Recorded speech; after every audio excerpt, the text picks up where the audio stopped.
Time to go to Toronto. Oh, you're going to Toronto? Is it safe? Oh, there we go. There we go, right off the bat. Is it safe?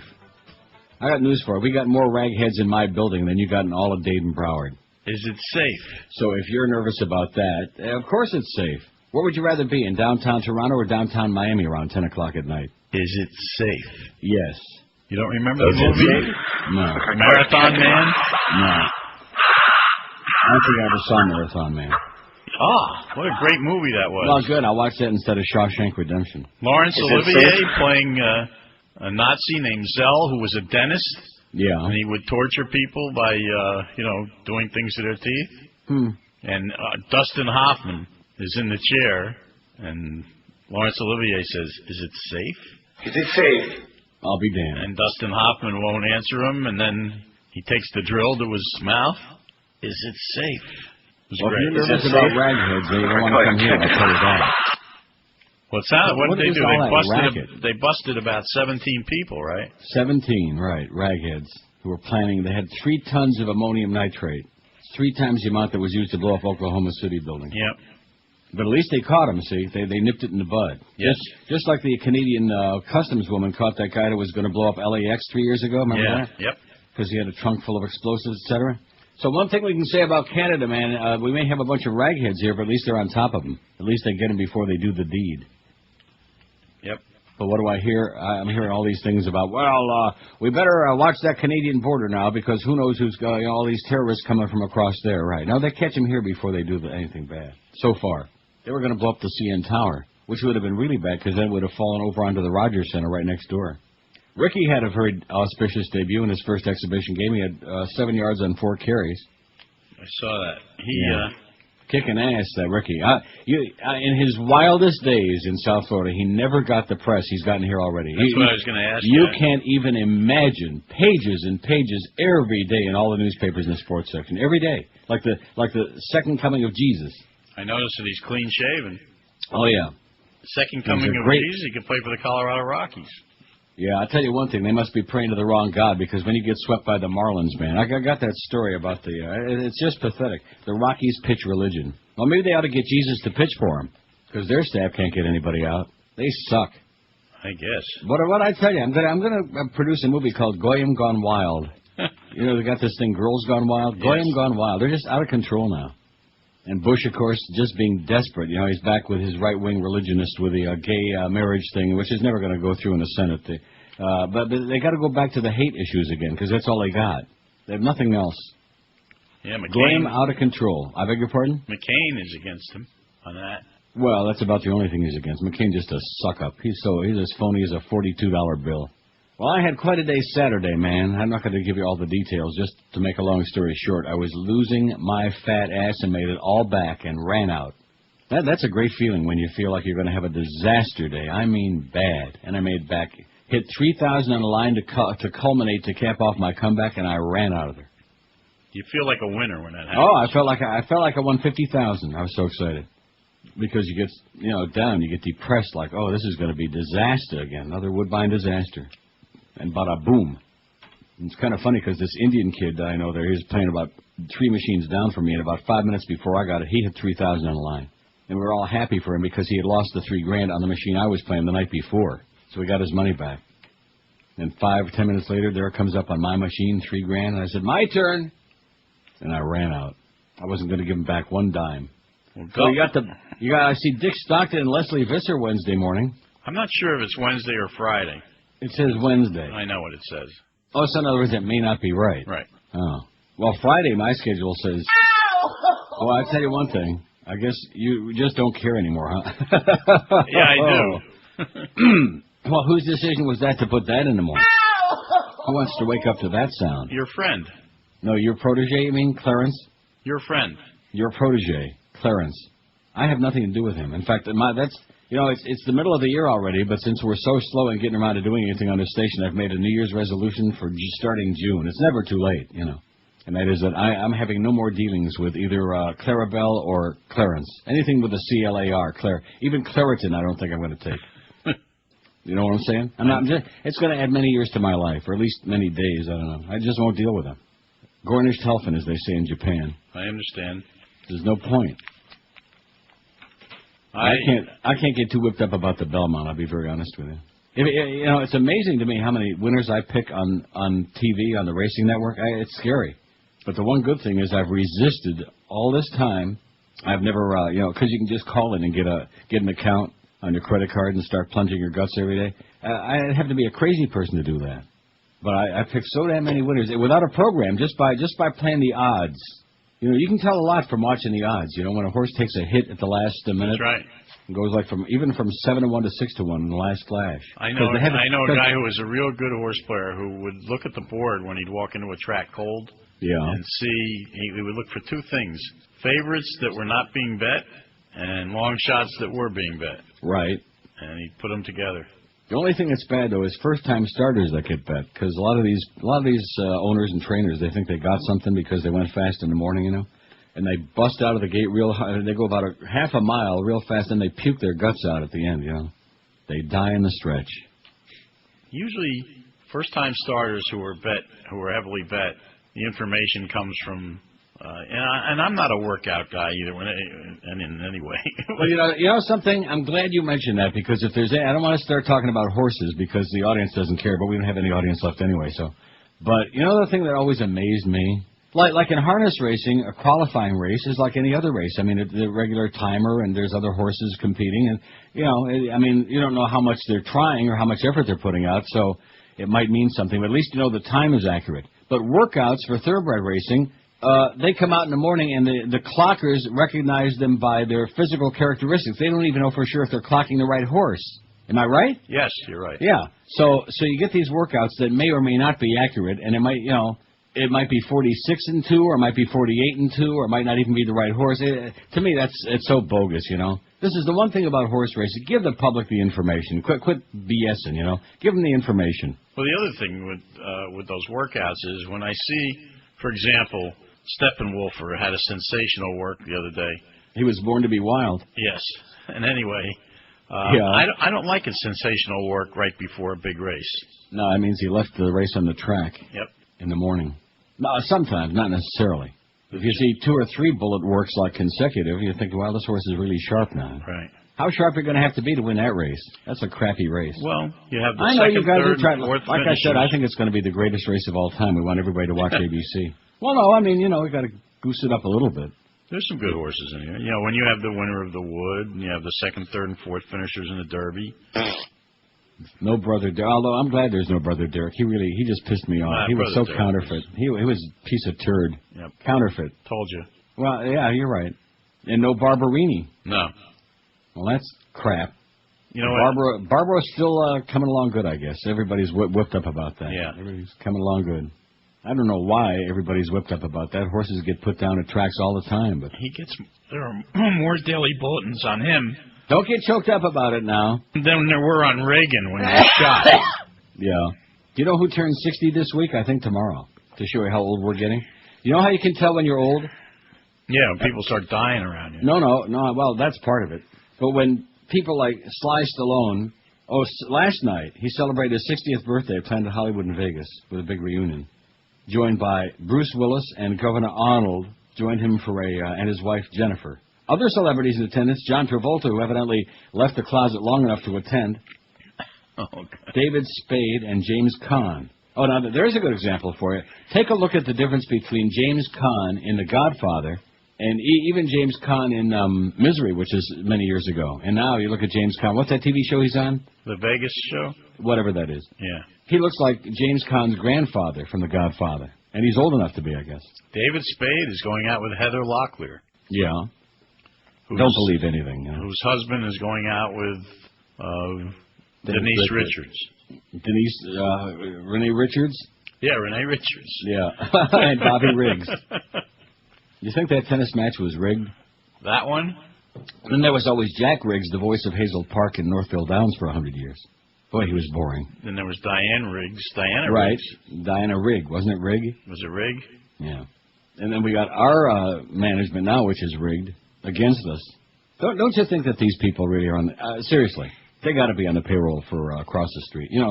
Joel Feinberg and his daddy, he got a lot of money. Well, they're not doing any good either. No, but that's the point. You're forgetting the main philosophy in South Florida radio. It's not important that you succeed, but that everybody else fail. Yeah. That's our philosophy. And you know something? It seems to be working very well. Oh, my God. I can't even get over it. And then they just keep diddly hopping along, and it's the 5th of June. Do you realize what the day tomorrow is? D-Day. What does that mean? No, you know what the date is tomorrow? Yeah, Normandy. No, 6606. Oh. How do you like that? 6606. Yeah, 666. It's also D-Day. Oh, is it? The invasion of Normandy was on June 6th. Well, that's good to know. I think and of course now they're making a big hype about being 666 because they redid The Omen. Oh, yeah. Movies that didn't need to be remade, and that's one of them. That was such a good movie with Gregory Peck and Yes, Ray Renner. it was. And every one of these remakes, without exception, every one of them sucks. You know, like Psycho and there's so many of them. When a Stranger Calls, they all suck. My first job out of school in the Army, I worked at 666 Fifth Avenue. Uh-oh. I lived at 201 Commonwealth Avenue in Boston. Yeah. For whatever that's worth. You know that years later, not the last time, but one of the last times I was in Boston, walked back down there on Commonwealth Avenue, because I had an apartment downstairs. That's at the time when the Boston Strangler was killing people in Boston, and the women were all terrified. Tony Curtis. Tony Curtis wasn't killing. But my landlady, what the hell was her name? Mrs. Brown. She had a lovely daughter. But Mrs. Brown was my landlady. She had this other tenant. We had several apartments downstairs in this building, and his name was Jimmy Murphy, and he was just a real wise guy, a real jackass, and he used to go in there, Brownie, I'm the Boston Strangler, Brownie. He had her terrified, this poor old lady. She lived by herself, and just had her scared to death. Jimmy Murphy. For all we know, he might have been the Boston Strangler. They're still not even sure. I saw that in biography the other day about Albert DeSalvo. Yeah. Being the Boston Strangler. We're not even sure about that. Tony Curtis played him in the movie. I know that. Don't you think I know that? Give me a little bit of credit. My Alzheimer's hasn't set in. You're older than I am, okay? So just watch it. I know. But Flea Bailey was the attorney for Albert DeSalvo. I think that was his first big case, wasn't it? Yeah, Flea Bailey? I don't know if it was his first. But... Well, it was her first big one. And then he defended Sam Shepard, too. Remember that? That worked out well. Yeah. He was almost as effective as Ellis, I've been thinking. Your defense is really stinking. It's funny that Ronnie Zamora just got out here a year or two ago, and now this other kid's going in for 30 years. I'm telling you, Ellis. He may not be great, but he's sure consistent. I think he's got TV intoxication, Ellis Rubin. Uh-oh. U.S. Supreme Court to decide on racial assignments to public schools. That just in. Breathtaking news on CNN. Probably with this group we got now, we'll go back to completely segregated schools, you know? I mean, they're turning the clock back on everything else. Why not? Yeah. In fact, maybe that's going to be the next thing before the November elections. Maybe we'll have a civil war. They don't seem to be doing too well with the other ones, so maybe we'll just have a civil war. A whole bunch more people got kidnapped 50 people got kidnapped in Baghdad today. Just plucked off the streets. They were just in the wrong place at the wrong time. They just came in and grabbed up anybody they get a hold of. Yeah, that war's over. Yeah, that's over all right. In fact, here's the story. I got it right here. It says the Pentagon. Where is that story? One moment, please. They've said that it's lost. The war's lost. Who said that? The commanders in Iraq. I'll find it. Field commanders tell Pentagon Iraq war is lost, and that the U.S. military is unable to stem the mounting violence that's killing 1,000 Iraqi civilians a month. Even worse, they report the massacre of Iraqi civilians at Haditha is just the tip of the iceberg. Can't imagine why the rest of the world hates the U.S., can you? This is Vietnam all over again. Yeah. Somebody wrote a comment the other day to CNN about, it was like Vietnam all over again, and now we have another My Lai massacre at Haditha, so now we've really lived up to the whole deal. Well, listen, on that note, I'm trying to get my voice back. Got this lowering. These allergies just won't go away because of this damn changing weather. Although now it's sunny, it's going to be like 81 today. We finally got rid of all that crap, and I think I got it out of my system. You know what I mean? Stay safe up there. Have a great, Don't stay in Miami where you'll be safe. Yeah, right. Like right downtown there by the AAA Arena would be good. In fact, right over by Camilla's house would be good. Get a couple of free meals. At the check soup the kitchen. menu today. Yeah, see what they got on the menu today. I think pea soup. I know a guy used to check the school menus, and if there was something he liked, he'd go. Yeah, I think, they have probably meatloaf. Meatloaf and SpaghettiOs. Yeah. That's my favorite. Have a great day. You too. Say hi to your buddy. Okay. The views expressed on the previous programs are those of the host, guests, and callers, and do not reflect those of the Beasley Broadcast Group, its staff, advertisers, or agencies. Sports Radio 560. WQAM. Fort Lauderdale.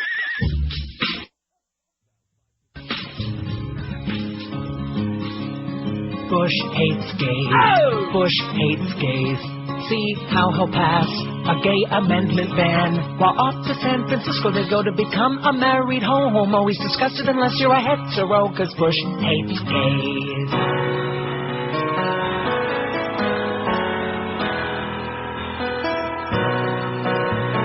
Goodbye, Katie Couric, though I never watched you at all. You had the grace to force a smile, since you actually hated Matt. Until they said it would work, and for 15 years it did. Then you left for CBS for bigger contract and income gain.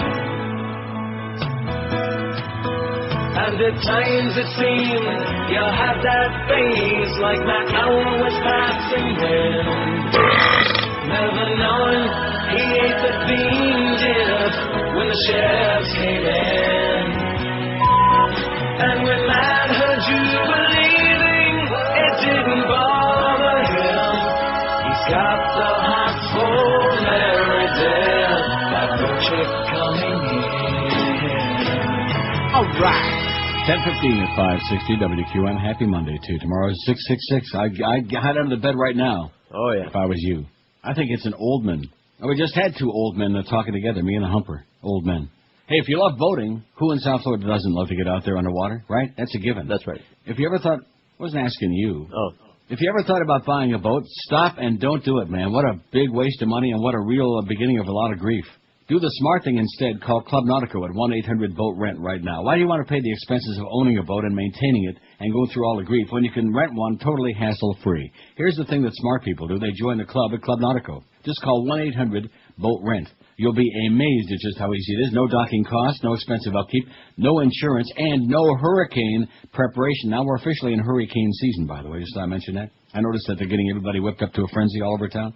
With a boat from Club Nautico, it's totally stress-free and truly affordable, too. Call 1-800-BOAT-RENT. No getting the boat ready, because Club Nautico does it for you. No cleaning up either when you're all done, because at Club Nautico, the way it works, you just hop on your boat and go and have a fantastic time.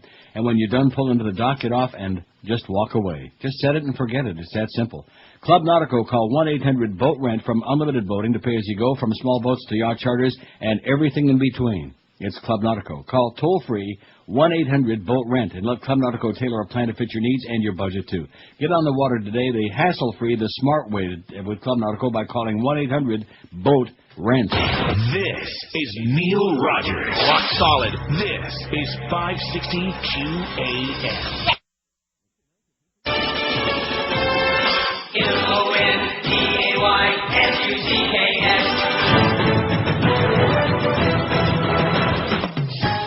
Tonight, exclusive Elizabeth Taylor. A lot of tabloid stories about you. Oh, my God. Am I dead? Am I alive? Are you alive? Excuse me, may I blow my nose? Thank you.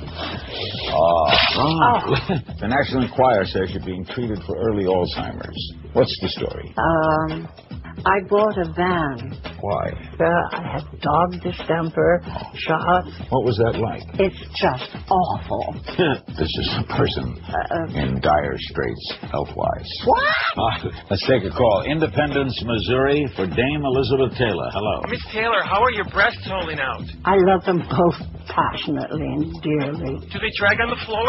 You bet your ass they are. Okay, all right. We'll be right back on Larry King Live. Don't go away. Yeah, they replayed that last night. I was channel surfing and I saw about 3 minutes of that. She may not be dead, but she's about as close to it as you can come. The Walking Dead. Holy. Kind of like the people in Sunrise Lakes, and in Surfside. The Walking Dead, and in Hallandale, and in so many other parts of that town. At any rate, let's see what we're doing here. We got all those kidnapped people. I still can't find that story. They kept putting it on there, but they will refuse to put it on their website. It's bad for business. Because we got to get everybody whipped up about gay marriages now. Oh! That's the last thing that the right-wingers, the Farbissen Goyim, have got. That's their last. It's always the last resort, man. It's either the Jews or the fags or somebody. The scapegoat du jour, you know, and for years now. I guess since back in the mid-'70s. So how many years would that be? About 30, man. About 30 years now. It's been the gays. That's the scapegoat of the right wing. Well, I think the gay community is really... Yeah, right. At least 40 people, some of them high school students, were reported killed across Iraq as the new government failed to name security ministers to deal with continuing violence. The new government, my ass.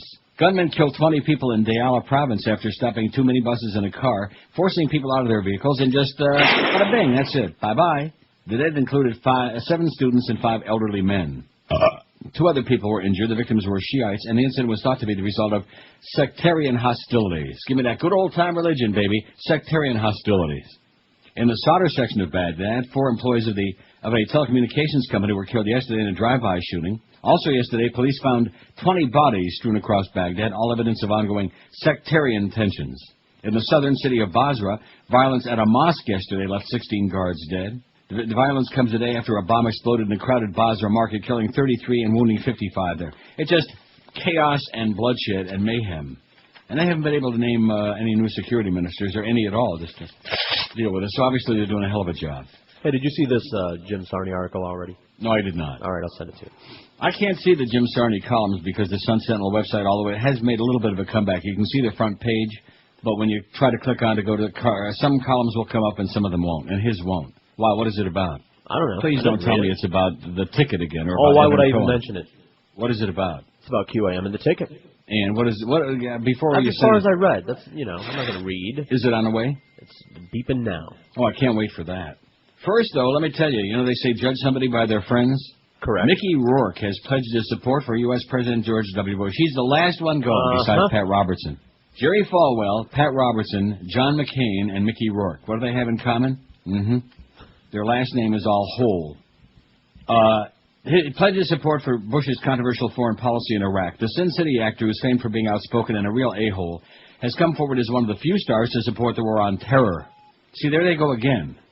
What does the war on terror have to do with the so-called invasion and occupation of Iraq? The former boxer says, George is doing a hell of a job during very difficult times. More power to him. Screw all them people who don't like him. That's an exact quote.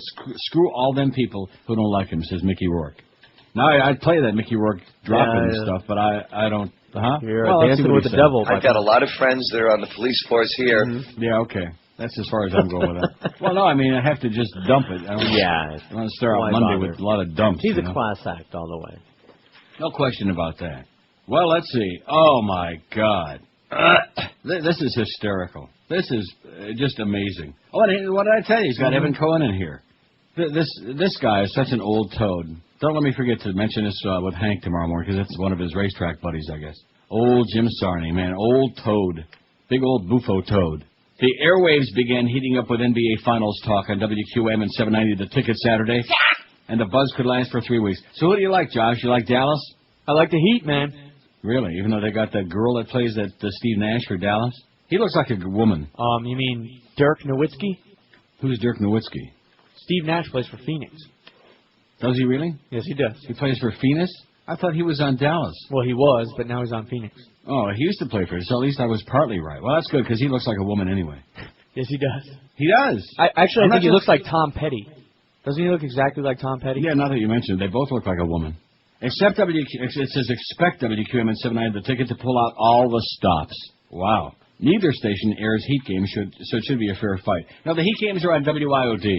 Southwood has enjoyed the exhilaration of the Dolphins in the Super Bowl 4 times. Yeah, ancient history. The Marlins in the World Series twice. The Panthers in the Stanley Cup Finals. 1996, you remember the Rats. Yeah, 10 years ago. And now the Heat in the NBA Finals. The Pro Sports Grand Slam. Oh, this guy's not just an old toad. He's just an a-hole, man. The Pro Sports Grand Slam. I mean, the Panthers haven't made the playoffs since before Jesus was a baby. And the Marlins, even every time they won the World Series twice, and then they had a fire sale both times, and they put little league teams out there on the field. And don't tell me how hot they are that they beat the team that don't have a prayer. And the Dolphins haven't been in the Super Bowl since Abraham was hocking a China to the Goyim. The Pro Sport, and don't forget the University of Miami playing in a BCS championship game. Aren't we blessed down here, I think is what he's saying, Jim? And the University of Florida, there are plenty of Gator fans here, winning the NCAA basketball tournament. Heck, even the Florida Strikers played in the 80 Soccer Bowl, which was a big deal a quarter century ago. Yeah, how the Strikers doing now, you jackass? I'm glad to see Miami has a team to root for. It's a better sports town than it's given credit, said Mike Lupico. I always knew he was crazy. Oh, my God. Isn't it time that the Heat let Stan Van Gundy speak? He should be on radio TV unless he didn't voluntarily resign. And then here's the piece de resistance. Oh, wait a minute. Listeners were jolted by Caribbean music on 1400 Friday. Not the best time to dump ESPN radio with all the NBA programming going on. The Dan Patrick Show originated from NBA Final Cities, but not on 1400. They're playing Caribbean music, man. They dumped it. But here's the most important part. I knew it would be in there. He's got a blow-up doll, I'm sure of it. Evan Cohen is on WQM this morning, meaning yesterday from 9 a.m. to noon. Cohen, the afternoon drive host on ESPN 760 in West Palm Beach, has been given permission by a station to appear on QIM. I forgot to ask Hank if he's any good. Not that Hank would give me an honest answer, because he's a sports nerd guy, you know. And he's Jewish, so Hank might be a little prejuiced. Who was tell me, was it Josh telling me how boring he was, Evan Cohen? I've never heard him. No, somebody was telling me that last week. Don't you remember? Or maybe it was a caller. I don't remember. Must have been a caller. Yeah, I know. You blocked it. Maybe out. It was me. Yeah, I'm sure you're listening, getting up early on Sunday morning to hear Evan Cohen. I'm sure Jim Sarney is listening. He's got that radio knob on one hand. He's got 29 past 10 already at 560 WQM. We got Bo this afternoon, 2 to 4. Thank God. I was thinking we'd get a little bit of a rest, but then later on. Mad Dog 4 to 7. Guilty! Sooner or later, he gets to you, man. 7 to 9:40. You'll all be watching TV by then. I know I will. Marlins on deck at 9:40. Those red-hot Marlins, man, at the Giants. And Barry Bonds, 10:15 tonight. You going to stay up late to watch that, Josh? We'll see. It's your boy. Barry the boy. My boy. He's on the way out of Hank Aaron, man, 7:55. I don't think he's going to get there. He's still got 40 to go. That's, you know, I know it doesn't sound like too much, but judging by how long it took him to get like the last 2 or 3, if he keeps going at that rate, like Zager and Evans would say, in the year 25-25, he'll hit number 756. With lightning-quick speeds, the latest features and security, Comcast high-speed internet leaves DSL in the dust. And today you can get on board for just $9.95 a month for 2 months with an always-on connection speed of 6 megabytes. Comcast high-speed internet is up to 4 times faster than DSL 1.5 and up to 100 times faster than dial-up.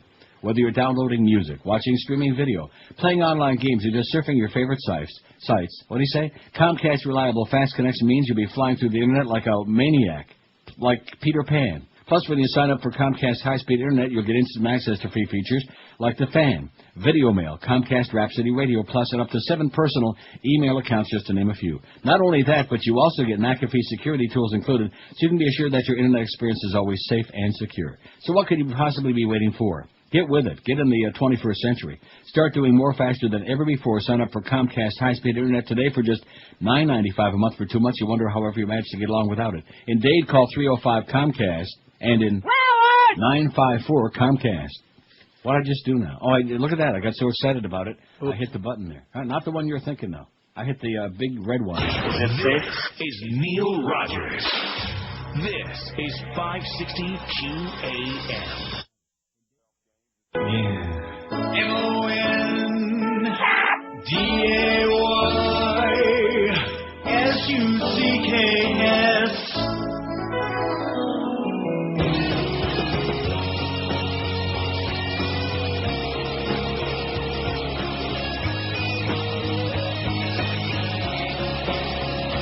Failed my test, caught again. Another season shot down the drain. Up my brain, fourth offense, so I'm told. I am full of Acapulco gold runner, a bong shotgunner. NFL, tell me why can't I play when I'm a little high? In a goal line situation, I'll float over the line, take the pitch, run it straight, jump the line and score, and then they give us 6 points. And I smoke 2 joints, smoking ganja, ganja, ganja,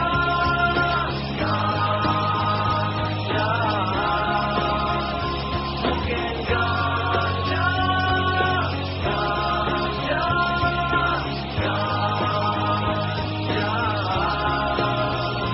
So effed up, can't you see? I could have paid someone to be for me. Well, I should have been born Jamaican. I smoke enough for 3. Hey there, ref, hold my roach. Think they called my number, how my facing, smoking ganja, ganja. All right.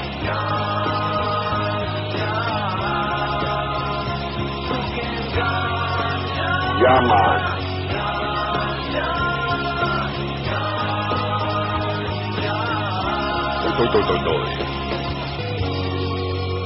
That boy, Ricky, kicks some ass, baby. 7 yards and 4 carries. That's pretty impressive, if you ask me. Okay, here's the poll result from Friday, which was very much less than impressive. Look at that. Did you see the final result? No, I did not. Neither did I. I printed it out, but I never really looked at it. 1,977 votes. What do you usually listen to between 2 and 4 p.m.? We asked our astute audience, and they said nothing. 514. That's a good choice. Mm-hmm. They just put earplugs in. Rest your ears, man. Almost 26% of this audience said after 2 they listened to nothing, between 2 and 4 anyway. Air America, 436. 22% go over to Scare America. That's scary. That's quite a comment. My Own Music, 249. And I've got 1,600 and some odd songs on my iPod already. A rat. I'm getting my docking station. I'm not going to say which kind because that would be bad. I'm not going to say Logitech. You're right. Black is better. That's the thing about iPods. Everything is white. All the accessories are white for. No, they come in white and black, and they only had the white ones in the store. And they said, well, we got some black. I said, okay, I'll wait. I don't want a white docking station. Because then, first of all, anything like that, white, it gets schmutzy real fast. Huh? The white stuff's kind of girly anyway. And it doesn't... Yeah, it's really kind of... pansy-ish. I don't want no pansy-ish docking station in my macho apartment. That's right. Sirius and WQM were tied with 181 each, 9.1%. You listen between 2 and 4. Do you realize what an indictment that is? Yes, I do. 9.1%. That's just barely over... Wow. That means 91% are going someplace else after 2 o'clock. 91%. That is terrifying, is what it is. That should send a message. But like I said, I'm out of it. I just whatever they do, which I don't think is much. Bada beep, bada boop, bada bop, bada beep. We got a plan. Now, what would you do, Neil? Yeah, right. You got a plan. You know where they're hiding their plan? Rectum. Here's a clue for you. Music Radio 143. I didn't bother putting down all the 85 really crappy music stations in South Florida because why bother, huh? It won't be the point. Music Radio, I think, covers it all, right? 143. XM 77. Boy, I'll tell you one thing. Sirius is kicking XM's ass, and rightfully so, Joe Costello. XM sucks. 181 for Sirius. That's the Stern factor. Like Herbie there, and where is he? Somewhere in Broward. You know, that faxes in about how Howard's on 25 hours a day and yada, yada, yada. Herbie listens to a Howard before the show, after the show, and probably some during the show, too, just so he doesn't miss a word. XM. Anything else, Robin? XM 77. I hate this poll, only 74. They liked it. They liked it a lot. Waxy, solamente 70. Is that right? Yeah. Satanic? Yeah, satanic like tomorrow, 66. 70. And WIOD 52. 52. Really bad. So that's only 3.5% over to Waxy, and that's the booster. Is that the booster? Or is that Sidney Rosenkrantz-Steenberg's That's the booster. The booster, see? 3.5% of our audience go over to Orangehead there at 2 o'clock. Hear him do that rock and roll sports talk. Hey, how about those Heat? I don't hear him at all on ESPN, and you're still wrong, that comment. You and Hank both insisting. You know, you're just sucking up to him. He's a good guy. I like him. At least I liked him a lot more before he got in bed with the Dan LeBastard. I mean, I don't understand that, you know? You know, they say judge a person by the company he keeps. What is that all about, that Dan LeBastard? I don't know. I mean, they've always been friends, I guess. Based on what? I don't know. He used to come in the booth all the time before, you know. Oh, if I got a line for that. Just walk away. Oh, my God. You know, if we gave you a shovel, you could be in China by 11:30. You're amazing. You really are. Now, what were you saying? Clean it up a little bit. You know. He used to stop by and talk to Boo every now and again. In our radio station? Well, no, in the Marlins booth. Oh, in the Marlins booth. I couldn't figure out what booth you were talking about. I thought maybe you meant one of those booths in the arcade, you know. I hope he had a lot of quarters. They have tokens now. Yeah, we got one. It's in our sales department. 10:41, 19 before 11 at 560 WQAM. We got the Bowmeister coming up at 2. Oh, thank God. Oh, just a little relief. Until 7 anyway. You know, he's got to have naked pictures, that Geldy. I think he's got naked pictures of Clarence and Robert Griefer doing it. He's got to have. Because he's on every day, and some days 2-3 times a day. That sound, that piercing. Hey, if you've got a business and you need to get customers away from the competition, here's the perfect business partner for you. PubSet Printing and Design. PubSet can design and print everything you need in your arsenal. Just look at the display booth they made about me on our website. At the bottom of the page, take a puke at that, and you will. Or see even more of their phenomenal work at PubSetSF.com. PubSet can print everything from business cards to banners, posters to their specialty, which is trade show booths and displays. PubSet design and printing, the very best for over 14 years, and PubSet can handle it all in-house. Call them at 954-772-7275. That's 954-772-7275. Better yet, see for yourself at PubSetSF.com. Look your best and get those new customers away from the competition. It's your business, and it's PubSet's business to make you look great. Call 954-772-7275 or go to their website at PubSetSF.com and see some of the great work they do. And don't forget to look for my grotesque picture on their building on Dixie Highway, just north of Commercial Boulevard. You'll practically drive off the road. Choose the very best PubSet printing and design. Call 954-772-7275. This is Neil Rogers. This is 560 QAM. Let's talk about crack. Absolutely. I mean, I party. Why? Because I have been the president during a time of tremendous stress. So you must obviously be so gifted to manage to do drugs and to serve in the White House. Mm-hmm. What was the worst thing you did that you can recall when you were high? I made this judgment that Saddam Hussein needed to be removed. I was using prior to the run-up to this war. Crack. Yes. Coming up, I've secretly staged an intervention. And are you prepared for that? No, I'm not. I don't care. There will be an intervention. I tell you, though, I'm not going to change. Really? Yes. There will be an intervention. No. Yeah. I'm not going to have any of it. Yeah. We'll be right back. There will be a lawsuit. 1046, 14 before 11 at 560 WQM. Okay, here's today's poll. Before we get to the most important story of the century, and that is about the Grateful Dead keyboardist dying.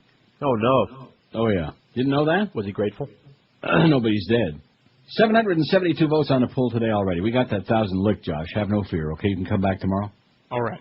By the way, George will be out on vacation next week, and I'll be going on vacation the week after that. And then the week after that is our summer schedule starts, to which I say, oh! Wow. By the Hallelujah. way, just to get it out of the way, I might as well give you my review on Rear Window. Oh, you saw it, and evidently you didn't like it. I can tell by your body language. Well, I feel bad because you bought me the movie. No, don't feel bad about it. Look, I'm not one of those people that enjoys suck-ups, okay? If you didn't like it, go right ahead and say it. I liked one part about it. What was that? Well, no, excuse me, two.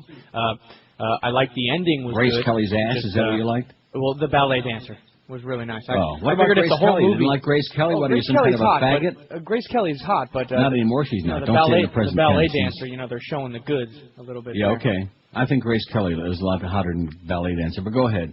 But, you just want to see body parts. I know a lot of people like you, just into body parts. That's not it. Connected to. I mean, the ending was good. Would but you rather have it just seen took a Grace really long Kelly time to naked get than there. that ballet dancer? What's that? Wouldn't you rather have seen Grace Kelly naked than the ballet dancer? Sure. Okay. Well, but you don't she get was to all, see that. she was all clothed up. And She was pristine. The poodle man. dress and She all was that. clean and pristine. She had that nightie in the Princess Grace. Anyway, go ahead. You didn't like it. But yeah, I mean, it was the whole, the whole movie, very slow. It's like one guy. Well, didn't I warn you about that? I said it's probably too slow for you. You like action. Slow. And the ending was good though. That's why it kind of pissed me off. Maybe there was a little more going on up until the ending. Yeah, see, because one thing about most Hitchcock movies, the ending was always pretty good. Yes. Although I'll be honest with you, Psycho, the ending wasn't very good because I guess they were leaving the door open for the sequel, which was horrible. Yes. But I thought the ending in Psycho, and they said they showed the fly. He's in behind bars in the prison. Anthony Hopkins, Anthony Perkins. Well, some Anthony. Whichever. And there's a fly, lands on his nose or whatever, and he said, "Oh, he wouldn't hurt a fly." I don't know. That was kind of weak. Yeah. Although Tab Hunter said he was pretty strong in a sack. Tony Perkins. Well, I sure would like to have seen that. Yeah, oh, my God, look at this. Look at the poll number of votes now, 777. Thanks to Sean, by the way. You got 3 good polls on there for me. Thank you so much. Because, a couple weeks to go, and then after that, it'll be mostly George coming up with these poll ideas all summer long. Better you than me, man. No. Better you than me. Oh, brother. Well, what game are we going to play today, Neil? Oh. Well, you know how they are. I know. Although, you notice how long since we don't want them building polls? I just don't want any part of that. Because then we got to take a lot of calls. Yeah. And I just don't feel like they I want to do never that. answer the question right anyway. No, I know. Here's the first one today for the week. QIM. Hey, I want to talk about the Alfred Hitchcock film. Yes? You're right. Psycho is the worst of all of his films. It's the most famous or well-known. No, I wouldn't say, no, Strangers on a Train, I think, is worse than Psycho. Okay, you may be right. But you're right. They are very slow-paced, but I think that's part of the style. Yeah, building the drama. See, Josh wants wham, bam, thank you, man. It's just, that's not how a good... Hey, wasn't Rear Window remade, though, recently? Psycho was remade. Did they remake Rear Window? I don't think so. I sure hope not. I hope not. And by the way, please don't go see The Omen. I beg you, don't go see it. Have you seen Rope by Alfred Hitchcock? Sure. All one scene. It's Jimmy Stewart, yeah. But anyway. Now wait a minute, was Jimmy Stewart in that, or was it Farley Green? No, it was Jimmy. It was Jimmy. It was Jimmy. Okay, thanks. Yeah, that's the thing. I mean, it's like one big scene. It's like one. He sits there. Rope or Rear Window? Rear Window. Don't give it away. Somebody may have not seen the fact. No, don't that see he's in it. a wheelchair. Listen, let me just give it away. Go ahead. And he sees Raymond Burr kills his wife. Yeah, I mean, he sees the guy, and it sucked, like I said, because the ending was good, but, you go the ending was very good. The nurse coming in to massage him, then Grace Kelly coming in, and then the FBI guy. It's just a conversation in one room, and it's just... Well, wouldn't you like to have seen the nurse come in and massage Grace Kelly? That was but look at all the money that they saved on that set. Yeah, that's true. Never went anywhere. No, they went somewhere. They showed Raymond Burr walking around outside, and yeah, that's just it. That was the set. Going here and there, and yeah, his room. Now, who was Raymond Burr? The guy the murderer, the one who came. Okay. Come on, something serious. I know who Raymond Burr is. You're starting. What? Then why did you ask me that? Because I wanted to know. If you know who Raymond Burr was, how could you watch that movie? First of all, there aren't that many meaningful characters in the movie. Basically, there's Jimmy Stewart and Princess Grace, and then there's the maid who was, I forget who that was, somebody fairly well known. And then there was Raymond Burr, and the other ones are all like minor players in that movie. There's nobody of any consequence in that movie beside those four people. Right. Well, I wasn't sure. It could. Who was the maid? Google Rear Window and tell me who the maid was, because I'm embarrassed that I can't remember who that. Rear Window. It was like either Mercedes McCambridge, not her, but one of those character actresses. By the way, you notice that? Have you ever heard anybody use that phrase? We talk about character actors, but nobody ever says, "Oh, well, she's a character actress." Have you ever heard anybody say that? Rarely. I haven't. It's very rare. Yeah, you're right. Very seldom. But whoever played the maid, that was her. She was a character actress. She was a real character. Who played the maid? You know this thing's slow. Hang on. Here it comes. Here it comes. Do you want me to do it here? No, I got it. Boy, you are. Not Mrs. Lonely Heart. What? No, she was over in the other building over there. Stella. Thelma Ritter. Thelma Ritter. I told you. Never heard of her. Oh, get out of here. You guys are a perfect match. First, he's asking me which one was Raymond Burr. This was 54. I was born in 64. I haven't even You've seen it, though. You've seen it. I've seen it several times. Well, Thelma Ritter was a great character actress. She was good. She always played, she was like, what's her name on the Brady Bunch that played Alice? Whatever her name was. By the way, Rear Window was remade as a TV movie with your favorite Christopher Reeves. Oh, how sad. No wonder God smote him. You know what? I hate to say that, but I have a feeling. That's why God smited him and spited him. When you make a bad movie, man, God gets really pissed off. 791 votes. I haven't even got around to this poll for today yet, have I? That's good. Kill some time, man. Kill some time. What's all about this? Actually, I feel like crap because it's this allergies thing. But I think now that it's sunny and beautiful, I'm going to get rid of this. Going to get over it. It's the change of season allergies. I don't think I've had this in a long time, about 4 or 5 years. See, everybody talks about, it's so great when there's change of season. But when you get smog and crappy air, and then it rained here all day Saturday, and it was really and then, of course, we had those terrorists, planning to knock down the CN Tower and a few other buildings. Right. I got Thelma Ritter now. I know who she is now. You know who she is? Yeah. She played the maid. What was her name again in the movie? Sally? Sarah? Stella. Oh, yeah, Stella. I wonder what Marlon thought about that. I was thinking about that the other day. Raymond Burr. Yeah. Marlon Brando. Mm-hmm. I was thinking about some of these big, fat, aging actors. Yeah, one thing they had in common, they were all like either bi or gay. Isn't that interesting? Well, you know those actor types. Yeah, they all mess around. They experiment. Which of these people or things are you most tired of hearing about? 791 votes. It's a closed poll. Don't try to add anything on there. We'll kill you. It's closed. 795. They're coming in chunks. Like I said, we got the 1,000 licked. And by the way, somebody send Josh a picture of Raymond Burr so he knows who it was. I did not know he was gay. Oh, my God. What a jackass. What a homophobe, man. We're just obsessed. Obsessed with that. See, like you say, why does anybody really care when you come right down to it? Unless they're grabbing your teabagging. Yeah. Something really strange about that whole deal. 796. Tom Cruise, they're really tired of that. 194, speaking of that. Tommy, you're boring. Very tired of your act. Your whole psychotic, phony act. Ersatz. Brangelina, 175. Brangelina, my ass. Oh, God. These media types, man, they'll drive you nuts. It's a new breakfast cereal. Natalie Holloway, the chick from Aruba, 148. Chick in Aruba. Ricky Williams, 58. Well, they're not tired of hearing about him here, I'll tell you that. They're just obsessed. Ricky. Oh, my God. Got Ricky Williams. In fact, I think he's got his own brand of weed now. Illegal Aliens, 55. I Hate This Pool, 52. Shaq, 42. 42 people. Tired of that crap already. How can you say that? When does the game start? Is it tonight? No, I believe it's tomorrow. The finals? Yes. No, well, you're wrong, man, because the games start tonight, the Stanley Cup Finals, Edmonton and Carolina. Nothing could be finer than, oh, God. Everyone will be watching that. I'm going to tell you, the people at OLN, which nobody's got that on their cable anyway, and NBC, they got to be committing sausages now. Could there possibly be a less attractive, less interesting matchup in the U.S.? I mean, they've already got, like, 1 shares for hockey games to begin with, and then you narrow it down. You're talking ticket-like numbers. Starting with a big, oh my goodness, Edmonton. I mean, here at least, the CBC is all whipped up because they got a Canadian team in there, Edmonton. So there'll be a lot of front-running phonies, you know. We love the Oilers, they're really great, and all that crap. They're okay. And Carolina, I mean, other than my buddy Ray Whitney, who the hell cares about Carolina? They got, some good players on there, but give me a break. Even the people in Raleigh, even Chris Jones admitted that. What did he call them? A bunch of phony rednecks? Something like that. Something like that. As he was trying to speak French. That was kind of cute. Anyway, they're sick and tired of hearing about Natalie Holloway, 148. Ricky Williams, 58. Illegal Aliens, 55. I Hate This Pool, 52. I've read these. Shaq, 42. Iraq, 41. Shaq in Iraq. Be a good place for him. Joyce, only 28. They want to hear 26. They want to hear a lot more about Joyce, that bitch. And Iran, only 6. Out of 806. But we got 806 already. It's not even 11 o'clock yet, almost. Incredible, or what? Incredible. And now they're saying the markets are taking a big hit because everybody's panicking because Iran is threatening, they're rattling their spear, and they're going to cut off the oil, and it's over $73 a barrel, and the world's coming to an end. This is Neil Rogers. This is 560 QAM. This is the Neil Rogers Show. This is your brain. Any questions?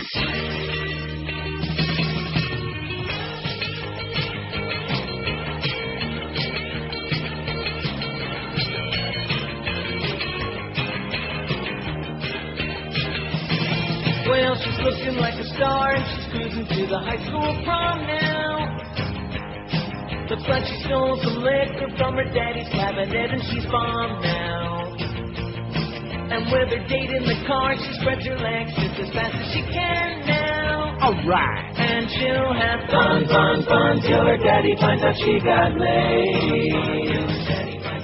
Well, instead of the prom, they both decide to get in the backseat now. And her date kinda likes her cause she's wearing an easily removed gown.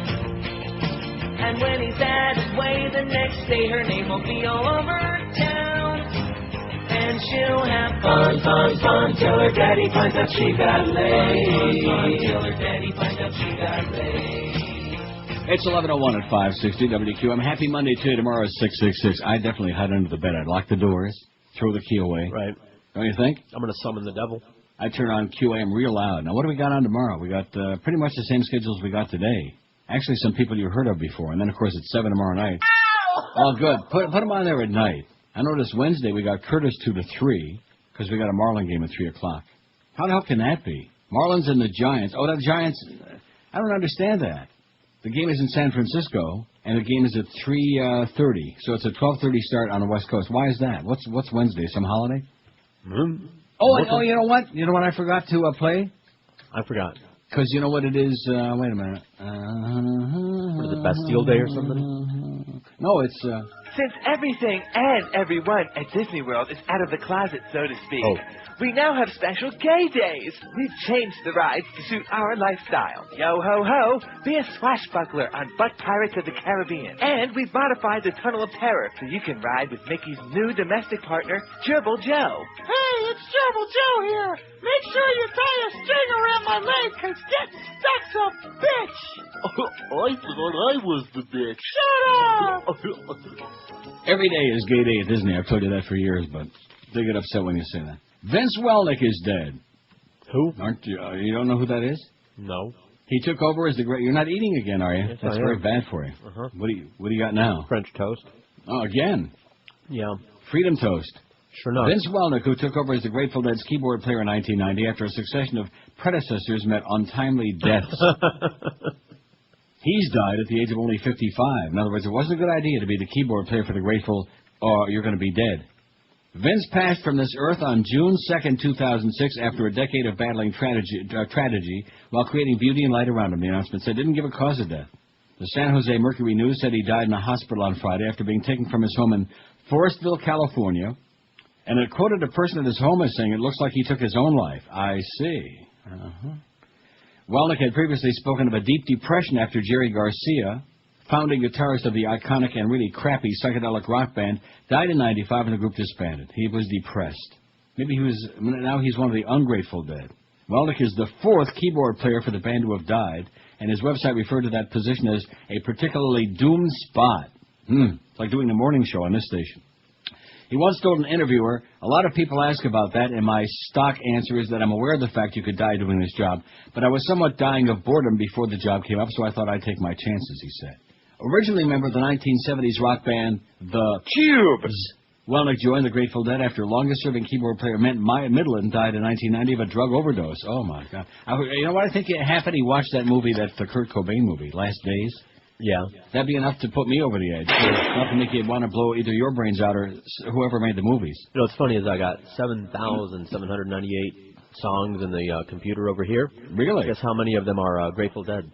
About 30, man. I would say none. Right, because I wanted to play some while you were reading that story. Right. They never had a top 10 hit. Right. Well, what are you sending me? Which are the ones you're sending me this week? 50s or 70s? Or? You're going to get 70s in the Boca package, the 70s hits, and then the next disc that you'll get 50s. will be just generic oldies, which includes 50s. What about my Luis Miguel music? And Luis Miguel, and well, he sure got punchy and got a fat ass. Things like that. Anyway, previously pianist Keith Godchow, wow, it sounds like a dog food, Godchow, died in a car accident in 1980, a year after he left the band, and founding vocalist and keyboard member Ron Pigpen McKernan died in 1973 of a gastrointestinal hemorrhage. Wow. That sounds appropriate for a guy named Pigpen. Yeah. Sounds appropriate for a fat boy. Now, let me ask you something. It said on that sheet that Chris Jones, our sales mangler, gave me this morning, fat boy's out for 2 weeks. How do we know he's out for 2 weeks? Is that, or maybe it has been 2 weeks? I don't know. Or is he just planning on being out for 2 weeks sick? I don't know. Or maybe he's got an eating binge. After the Grateful Dead broke up and ended its 30-year run as one of America's biggest touring acts, even though their music sucked and they never had a real hit, Welnick formed his own group, Missing Man Formation. Wow. Remember them? No. Neither do I. He also toured with other groups, including Grateful Dead drummer Mickey Hart's band. He didn't take part in various reunions of the Dead's other surviving members. In extension, the band's curse of the keyboard player, Scott Larned, co-founder and keyboard player for the national touring Grateful Dead, the tribute band Dark Star Orchestra, died last year of a heart attack. Oh, my God. The Grateful really are dead. Isn't that something? You got to be star-crossed to be in the Grateful Dead. That's right. Maybe that's why they had the name, you know? Maybe the Lord God stuck his finger in there or something. I know there's some of you out there think that they made some music. I don't know what the hell it was. The fact that I don't have any, because I don't just have hits in here, but I also have a lot of stuff that I like that I put in this computer myself. Well, if I saw you put Grateful Dead in there, I'd figure maybe, because you've been ill lately. I didn't. No. I mean, well, what's there to like? Get crap all the time. Name me a song that they made that is memorable. I know that. Let me look it up. Truckin'. That's the one. And Uncle John's band or something. Oh, yeah. They all sounded the same. Uncle John's Teabag Band. Let's see. Grateful, Amy Grant. Truckin's all right. I'll give him that. Grateful Dead. I'll give him that one. Touch of Grey, man. Huh? 8/15/87. It reached on the charts number 9. And that was it. And it was on for 9 weeks. Really? Then I should have it. Touch of Grey. And it goes on about. I don't want to waste my time with that. But the only thing that I'm grateful to them for is all those Ben and Jerry's flavors, because otherwise, without them, they wouldn't have come up with all that neat stuff. Although fish, the fish was another, fish foods they named after a different group, although along the same lines. Right. Haven't had any. I'm not eating any more of that crap. I just made up my mind as of now. Good. No, I'm serious. I can't do it. No more carbs ever. Good. All this garbage about eat your fruits and vegetables. You know, leave the fruits to somebody else, okay? You fairy. I'm telling you right now, stay away from those fruits. You're not sworn off those, are you? Oh, well, all depends on what kind. I'm not going to get into that discussion with you anymore because I'm just tired of wasting my time. No, I am just nauseous from it. Like this call is going to make me. You'll see. Make no mistake about it. WQAM, hello. You're so wrong about the Grateful Dead. Yeah, I know. What do you got to be number one on the charts to have a good song? What did they have? Name me some of their great music. Are you going to know any of them? I don't know. Just name them. What's the difference then? Well, no, the audience I'm sure would like to hear. Titles out of yeah, you don't know one song by the Grateful Dead, okay? In fact, we'd be grateful if you were dead. See, what did I tell you? I'm one of the dead. I'm one of the deadheads. Yeah, no kidding. Oh, you're so into music, but you don't like the Grateful Dead. Didn't you hear the sound of that voice? Right. Oh yeah. If you look up Deadhead, you see his puss on the other side of it in the dictionary. It's like the people that like jazz on Wikipedia. Oh, no, it's way beyond that. Jazz is for suits, but Grateful Dead is for just I don't know what that category is. Bunch of stoners. There's nothing that we hate on this show worse than a bunch of stoners. Field commanders tell Pentagon Iraq war is lost. Oh, here we go with the Grateful Dead people. You'll see. Make no mistake about it. You started it by saying you didn't have any Grateful Dead music in those 7,000 songs. Yeah, didn't he start it, Josh? Yeah, I by read that the way, story. Which started I think Raymond Burr was the one that was massaging Jimmy Stewart, giving a rub down. I didn't know he was dead. Yeah. What a jackass. Not you, Josh. I'm talking. Well, you too. That one. Hey, isn't he one of yours? And so that's all he knew, really. And then, of course, the Beast kept threatening to report the stories that he used to tell, the crap he used to say there off the air in the morning. And he never did. You know, that's one thing about it don't the Beast. matter because you can't tell them on the air anyway. I'm sure of that. Most of them had to do with rectum. And that's why he was always running around picking his dingleberries in front of everybody. Right. WQAM, hello. Not there on 4. There's a good one on whatever that was. WQAM, hello. Neil? Yes, sir. How you doing today? Okay. Listen, who do you like for the Stanley Cup Finals? WQAM, hello. Heat and 6, Pally. There's your answer. Stanley Cup Finals, the Heat and 6. We don't talk hockey on this show, okay, and I don't like either team. I don't dislike Edmonton. They're all right. I don't really dislike Carolina. I was hoping that they would beat whoever the hell they beat before Buffalo. Who did they beat? I forget. Oh, New Jersey. But I have very little interest. It's just, Edmonton and Carolina. What could be finer? I may have to watch Shawshank instead. Wait for that male rape scene. You're right about that fax on Friday. That was so sensational. I just grabbed that DVD out of a mailman's hands, that broke-ass mounting, and then I didn't watch the rest of it because I knew that there weren't any more sex. How did I know that? Well, you're psychic. You've always said. Yeah, must have been my psychic powers. My mind could read it right off the DVD digitally. You looked into your one crystal ball. I don't see any more sex scenes coming in this book. I better not. No, the fact is the movie sucks. Okay.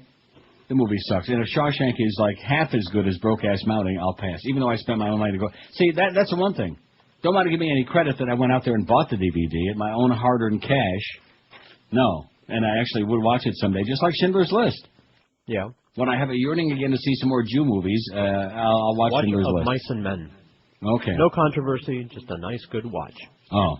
Well, there's nothing like a nice, good watch. I got a Citizens myself. 12 minutes past 11 at 560 WQAM. How about those Heat, huh? Oh, yeah.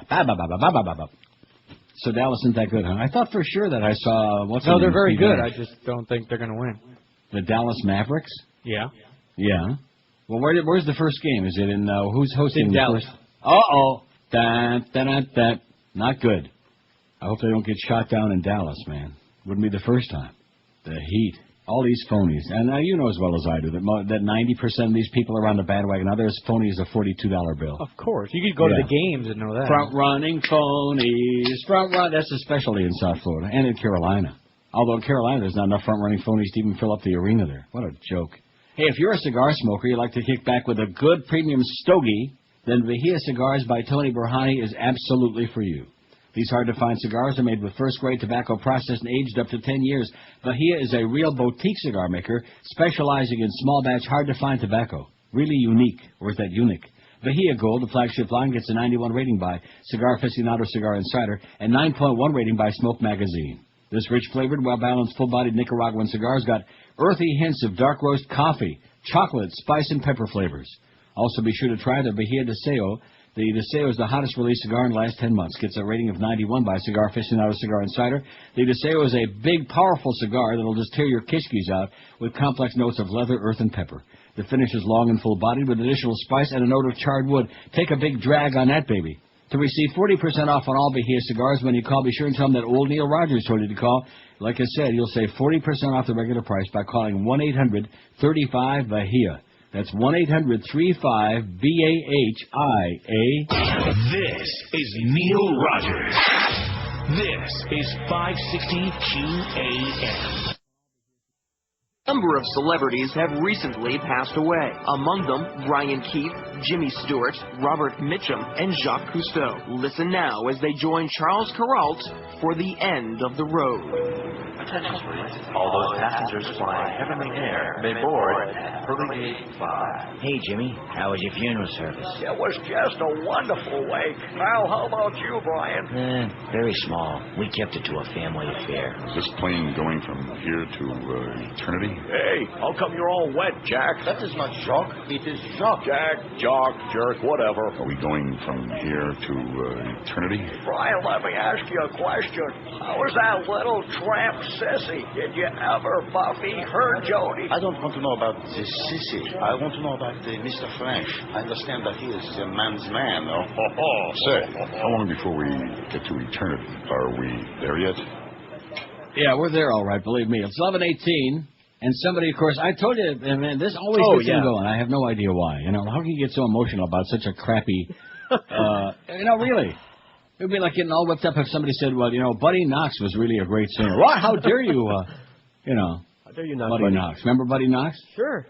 Party Doll? That's right. You know who covered that song on the same label? That's pretty unusual. It was like Let the Poor Winds Blow on Imperial. Steve Lawrence on Coral Records. Boy. Come and be my come along and be my party doll. And he had another one, Buddy Knox. I'm not looking in the book. What was the other one? I don't know. I only have Party Doll for you. Huh? I only have Party Doll in here. Well, I knew you wouldn't have the other one. At any rate, Grateful Dead hits. And here's a list. See, you're wrong. I hate to break the news to you, because Truckin' is the only one listed in the Billboard book, and that's got every Hot 100 since 1954. That's hits in quotes. In other words, the fans. These St. are the songs Stephen, Truckin', which is correct. That's the only one. Uncle John's Band, Sugar Magnolia, U.S. Blues, Franklin's Tower, Shakedown Street, Good Lovin' cover. Yeah, the Rascals are turning over in their grave if they get there. Dancing in the Streets cover. Well, who the hell didn't cover that song, huh? That's right. Alabama Getaway and Touch of Grey. Oh, no, that was a song, Touch of Grey. I'm sorry, Truckin' was not. So even was adequate and Uncle John's Band. I'll give them an adequate, but nothing to write home about. Yeah. But, if you want to say they're hits, I think you'll have the letter off at the beginning of the word, okay? In fact, I'm so inspired by this story, though, about the Grateful Dead and all their dead performers. I think I'm going to do some dead polls the rest of the week, or at least the next couple of days. I'm not going to tell you now, because then they'll start calling in with that crap, All right. No, I'm serious. I don't think we've actually done these before. Separate, I don't want to say what it is. No, because then they start calling in right away. Your favorite Dead Kennedy? That's bad. WQAM, hello. QAM. Yeah, I got one quick question. Yeah, okay, I bet you do. WQAM, hello. Hello, Neil. How are you? Yes, sir. Okay. Hey, I wanted to thank you for turning me on to Dreamfield's pasta. Yep. That stuff is great. It's a little hard to yesterday, find as a now. matter of fact. Did you try the fettuccine? That's great. No, haven't tried any of the other shapes yet, no. If you use it with, Smart Balance spray, don't be using that olive oil. That's got a lot of carbs in it. Olive oil doesn't have any carbs. What are you talking about? Sure does. Yeah, It does? It's got fats. It's got fats in it, too. It's great. Tastes great. Olive oil is great for you, man. Yes, it is. It's the polyunsaturated fat that's actually good for you. Right. That's olive oil. Olio oliva. I'm going to whistle the tune for a second. I got to go look at the label on my olive oil. We'll do the Mr. Buddy Knox, By the way, just real quick, Mad Max was on all weekend. Oh, I missed it again. I own it on the DVD. I should just leave it in the TV. Guess how many carbs there are. See, this is another example of a guy who talks through his ass. Yeah. Guess how many carbs there are in olive oil? 0? Oh! That's correct. It doesn't take a genius to figure that out. It's an oil. Oil doesn't have carbs. It's an oil. Yeah. It's for the oily bird. How about trans fats? How's it? Oh! None. Protein? Oh! None. It cleans cholesterol out of your system. It's good for you, man. Right. Just look at those grease balls over there. Believe you me. That's why they can eat all that pasta. In southern Italy, they cook. You see, the difference being like the crappy food in northern Italy, like Milano, which I've been there, so don't give me a song and a dance. They cook with butter in the north. They have that awful white risotto. You know, have you ever had that? Oh, man. No. It is caca. Oh, jeez. And they cook with butter in northern Italy. In central and southern Italy, they cook instead of butter. They use olio oliva, olive oil. And, man, it is good for you. So this guy didn't know what the hell he's talking about. And in addition to which, what I don't understand, why would you cook with olive oil? What is he cooking with the olive oil anyway? Huh? You might put olive oil in the water when you boil for your pasta, which I used to do that, and I don't do it anymore because somebody told me don't do it. But what do you need olive oil for to make pasta? Right. Oh, that olive oil is loaded with carbs. Yeah, right. None. Zero. Jackass. Schmuck. Another South Florida expert, okay? Talks, pop, pop, pop, pop, pop. You notice one thing about the people that talk through their ass, okay? They always got a big song to dance, and they have no idea what they're talking about. None. So you can take your dream fields, pal, and stick it where the moon. Rectum. Don't shine. WQAM, hello. QAM. Yeah, I want to talk to Neil Rogers. Speaking, sir. Regarding the Grateful Dead. Yes. You can't judge the Grateful Dead by their hits. The Grateful Dead were one of the best in-concert live bands of all time. In fact, they were the first group to play 5-6-hour concerts. And wow. That's what the notoriety was. Boy. And anyway, people must have been nasty. Could I what? Play that Warren Cromartie bit. That's hilarious. Well, yeah. Crow and Steve, is that the one you're talking about? No, the one with Crow is, ask the guy, do you play baseball? This is the Crow, and we're talking hardball on 560 WQAM. Call me, homie, right here at 567 HO. Oh, 56. Call me, homie. Let's be talking to Steve in Miami.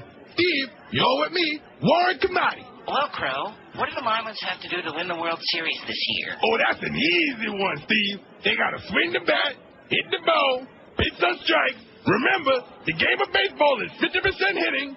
That's almost half. 50% fielding, 50% pitching, and 25% managing. But, Crow, that's 175%. What? Don't you be questioning me. Would you be ignorant? Be what? Ignorant. Ignorant, I said. You be ignorant. Well, no, I'm not ignorant. Boy, I played professional baseball in a third world country against men half my size. Did you? Well, actually, I played in... Are you gonna... Call me, homie. I'm the Crow. Out at Gate G, Elemental B. Exactly. I don't think that's the one he was talking about, but that's the one I like. Yeah, we'll take it. Anyway, nobody's going to be listening to all this heat talk on the air anyway at nighttime because everybody's going to be watching the game and ESPN. They're all on television, all the finals. Am I right about that? You're right about that. As opposed to the NHL Stanley Cup, to show you how stupid they are. They got the first two games of the finals on OLN, the Outdoor Life Network or whatever it is that nobody watches, and many cable systems don't even have that on their thing. So once again, the National Hockey League shows how stupid they are, and, of course, NBC don't care anyway. Well, they know no one cares. Now, I guess that's it. But, boy, they got to be killing themselves. Edmonton and Carolina. Oh, my God. What a matchup. That would be like Dallas and Miami in the NBA final. Hey, if you think you have termites in your home, are you sure that Steve Nash don't play for the Mavericks? Yes. No, the only reason I said that is he used to. You were right. Yeah. Well, why the hell did they get rid of his ugly ass? 2 years ago. Well, no wonder they won. No wonder they won the division, the conference, right? Yeah, because he's not very good or anything. No, he only won the MVP again. Who had that story first right here? Huh? 2 years in a row. Who had that story on first before anybody in the world? We did. I believe that was you, yeah. Yes. Even though I have no interest in it, and then he looks like hell anyway. If he looked really good like Barry, what's his name? It's Rick Barry's son. What the hell was his name? Brent Barry? What was it? Brett Barry? Brett? Rhymes with... You fair. I don't know what it is. But I sure would like to have found out. Hey, if you think you have termites in your home, you need to call Ridded Pest Control today for a free termite inspection. And right now is the beginning of two grotesque things, hurricane season and termite season. So get with it.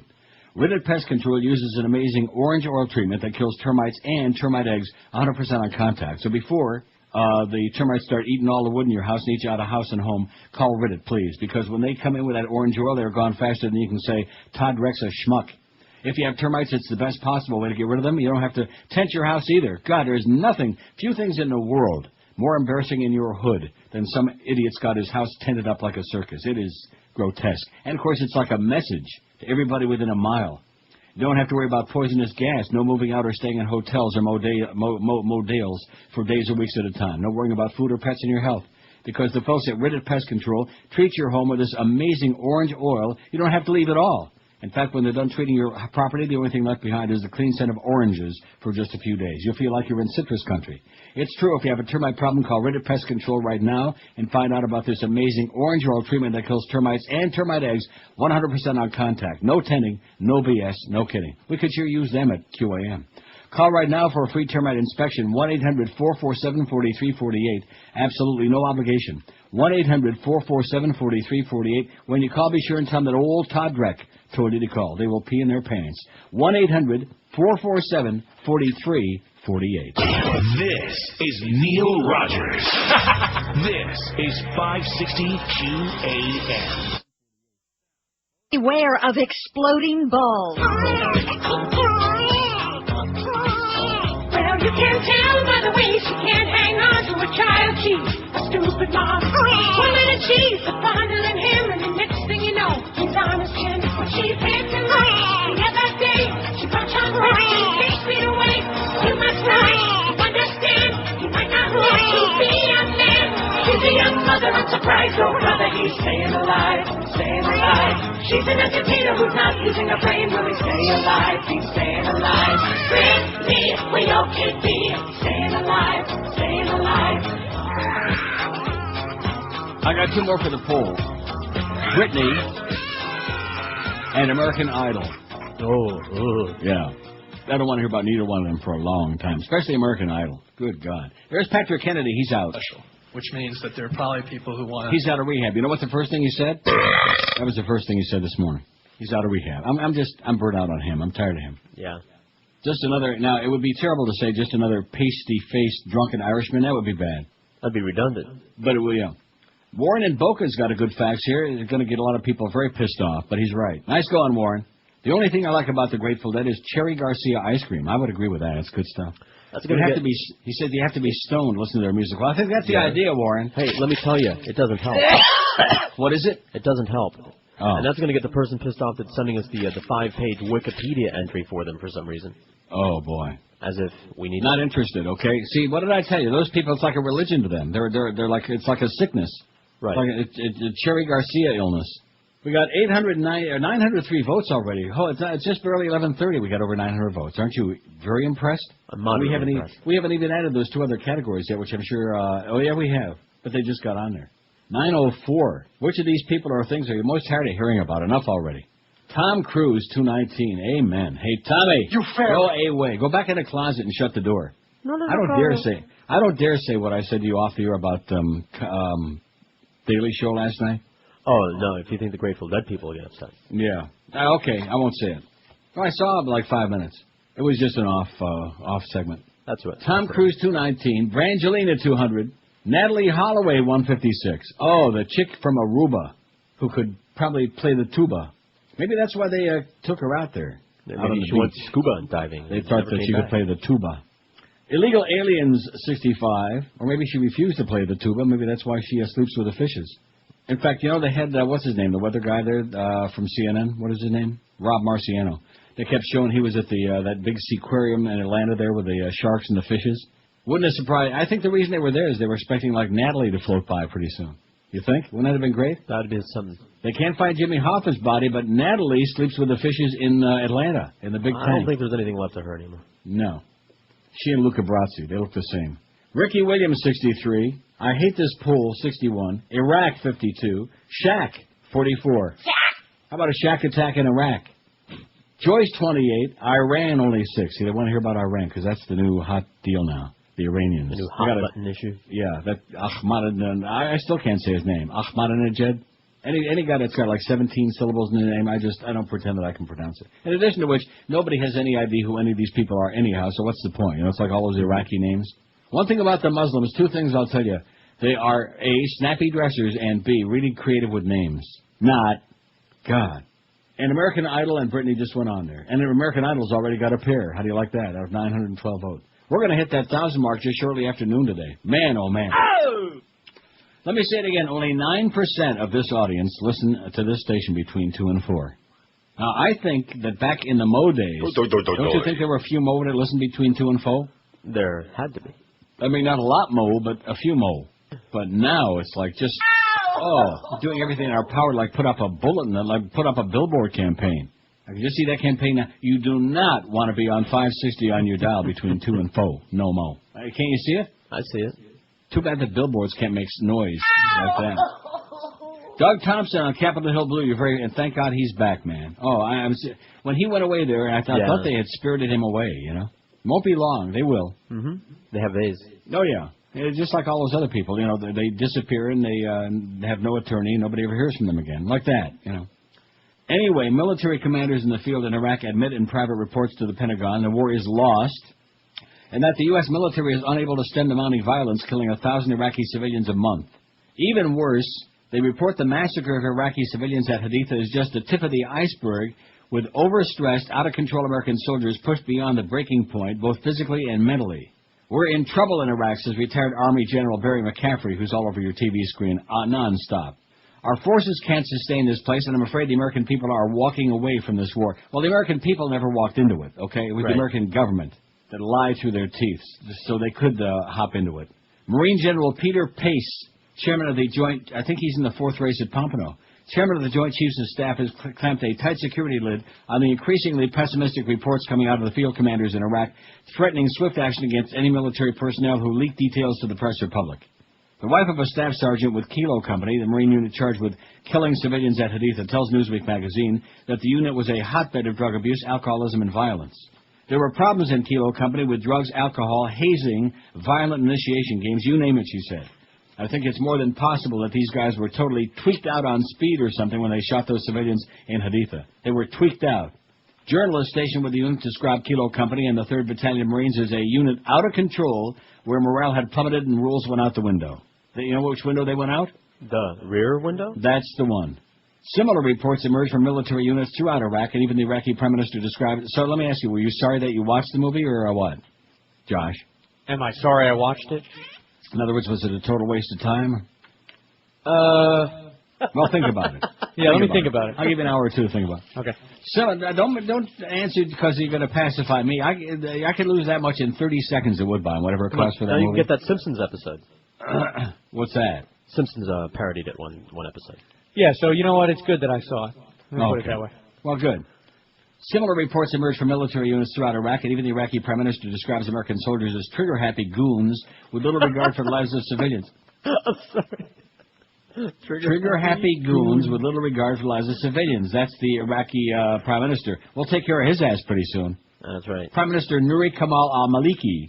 Well, that sounds like that balamiki they used to have at the Polynesian restaurants. Boy, that was good stuff. Balamiki at the Maikai I keep saying that, the Mauna Loa and the Mauna Kai. One of them, I can't figure out which was in Detroit, and one of them was in Cheektowaga outside of Buffalo. The Mauna Kai, I believe. Mm-hmm. Man, was that good. Prime Minister Nuri Kamal al-Maliki says the murder of Iraqi civilians has become a daily phenomenon by American troops who don't respect the Iraqi people. They crush them with their vehicles and kill them just on suspicion. This is completely unacceptable, Maliki said. He said it's unacceptable. The White House tried to play down Maliki's comments, saying the Prime Minister was misquoted, although Maliki himself has yet to make such a public claim. He stands by it. Can anyone blame Iraqis for joining the resistance now? Mustafa al-Ani, an Iraqi analyst living in Dubai, told the Chicago Tribune. Maybe they're anal retentive because their names sure got a lot of Ani in it. The resistance and the terrorists alike are feeding off the misbehavior of the American soldiers. As the resistance mounts and daily violence escalates, the overstressed American units are unable to control the mounting violence, and conclusions escalate that the war is lost. Our troops overreacted because of the pressure on them, and they kill innocent civilians in cold blood, said Representative John Murtha, Democrat of Pennsylvania. Lose some weight. The former commander of American forces in northern Iraq admits incidents like Haditha added the impression that the U.S. cannot win the war. Allegations such as this, regardless of how they're borne out by the facts, can have an effect on the ability of U.S. forces to continue to operate, said Army Brigadier General Carter Ham, Trafe. Others say the incident just shows the U.S. has lost the hearts and minds of the Iraqi people.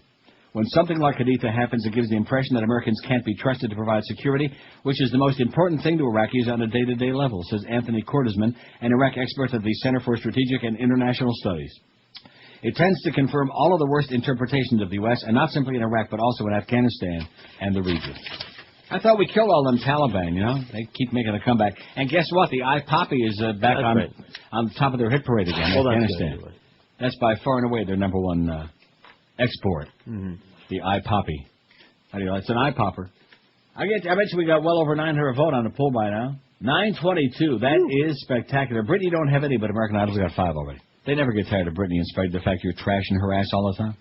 They like her Once ass. upon a time I would have wanted to. I know, but she's just too much, you know. And, of course, it's all, you know, it's all hype. It's all orchestrated. It's all, you know, it's just like Michael Jackson with the hyperbaric chamber and the Elephant Man. Oh, good golly. Like Donny Osmond told me, it just wears you out. You know, Madonna with all her contrived. It's like Mr. Ego, man, only these people are making money. Contrived controversy. Some people it works for, in his case, I think he had too many peppercorns on his omelet.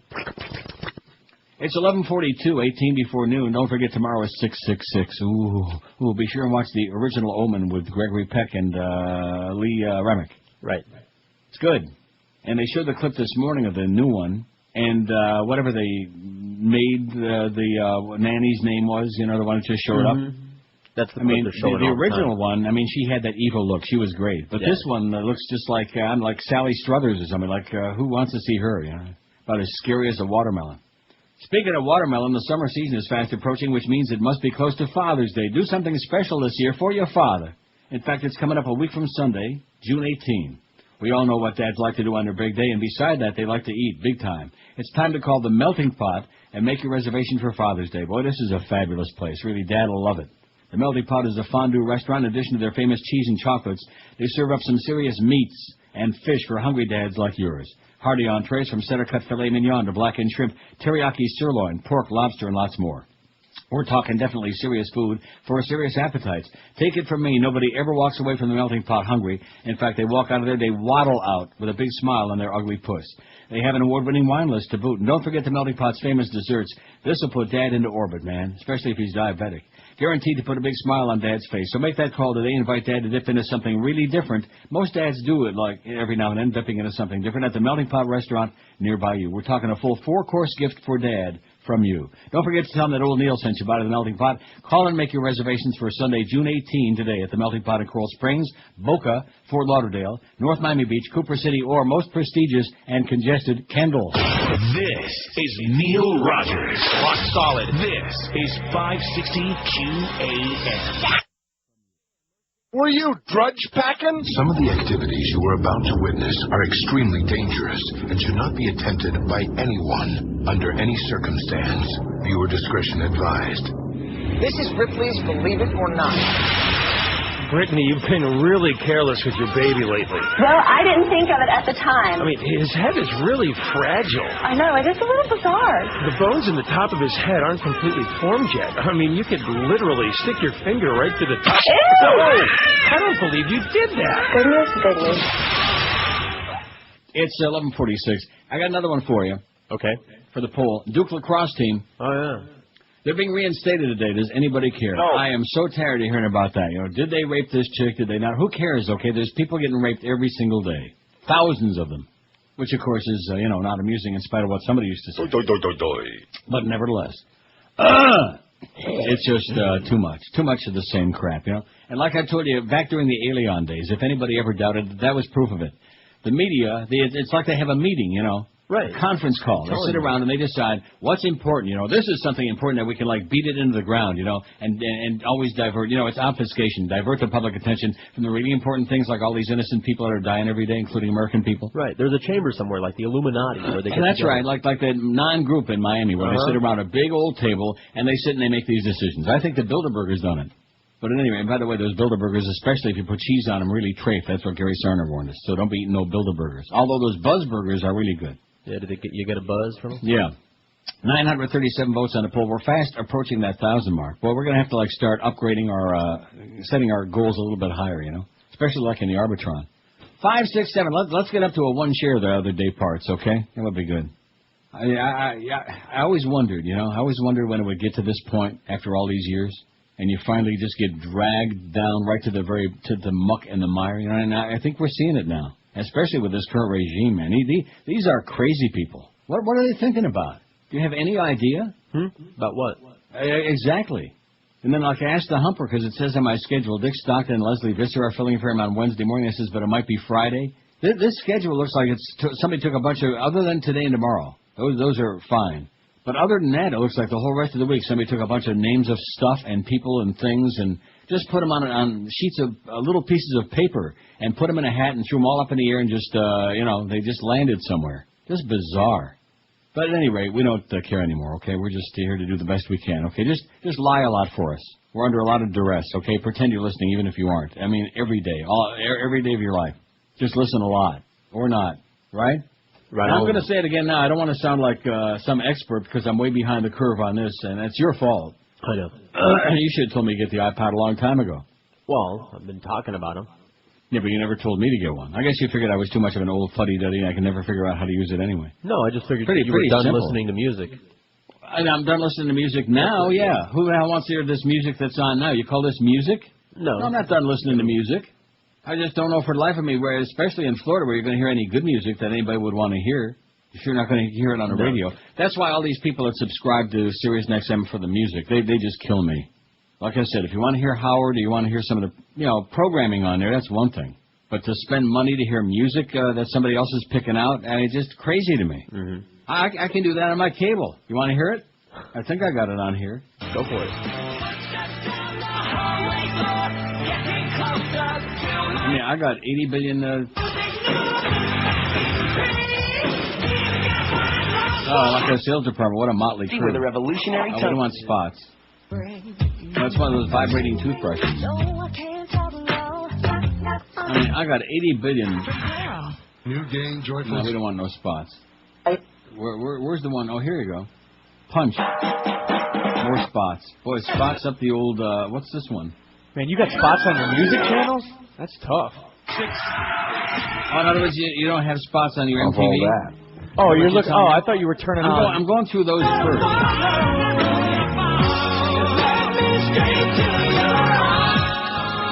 No, now are the music channels that are just music channels, okay, schmuck? Got 1,000 channels on my cable, and this guy's giving me a seminar on my touch. No wonder he didn't like Rear Window.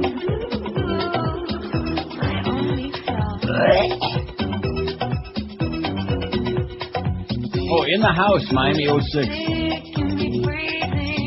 Oh, let's keep that on all day. Get a 45 share.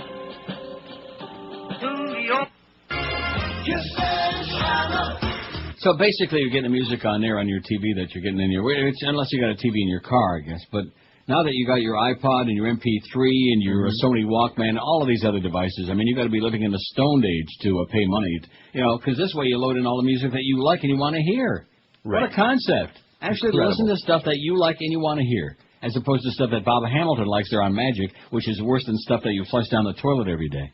I mean, I can't believe what a jerk he is. Even Ricky Ticky probably hates him like and wishes he would die. How come they don't make Ricky Ticky the PD over there? I bet you the music and the numbers would go way up if they did. He probably don't want it, I said, hey, Rick, you ought to be the PD. He said, I don't want it. That's not how it's done anymore. Computers program everything.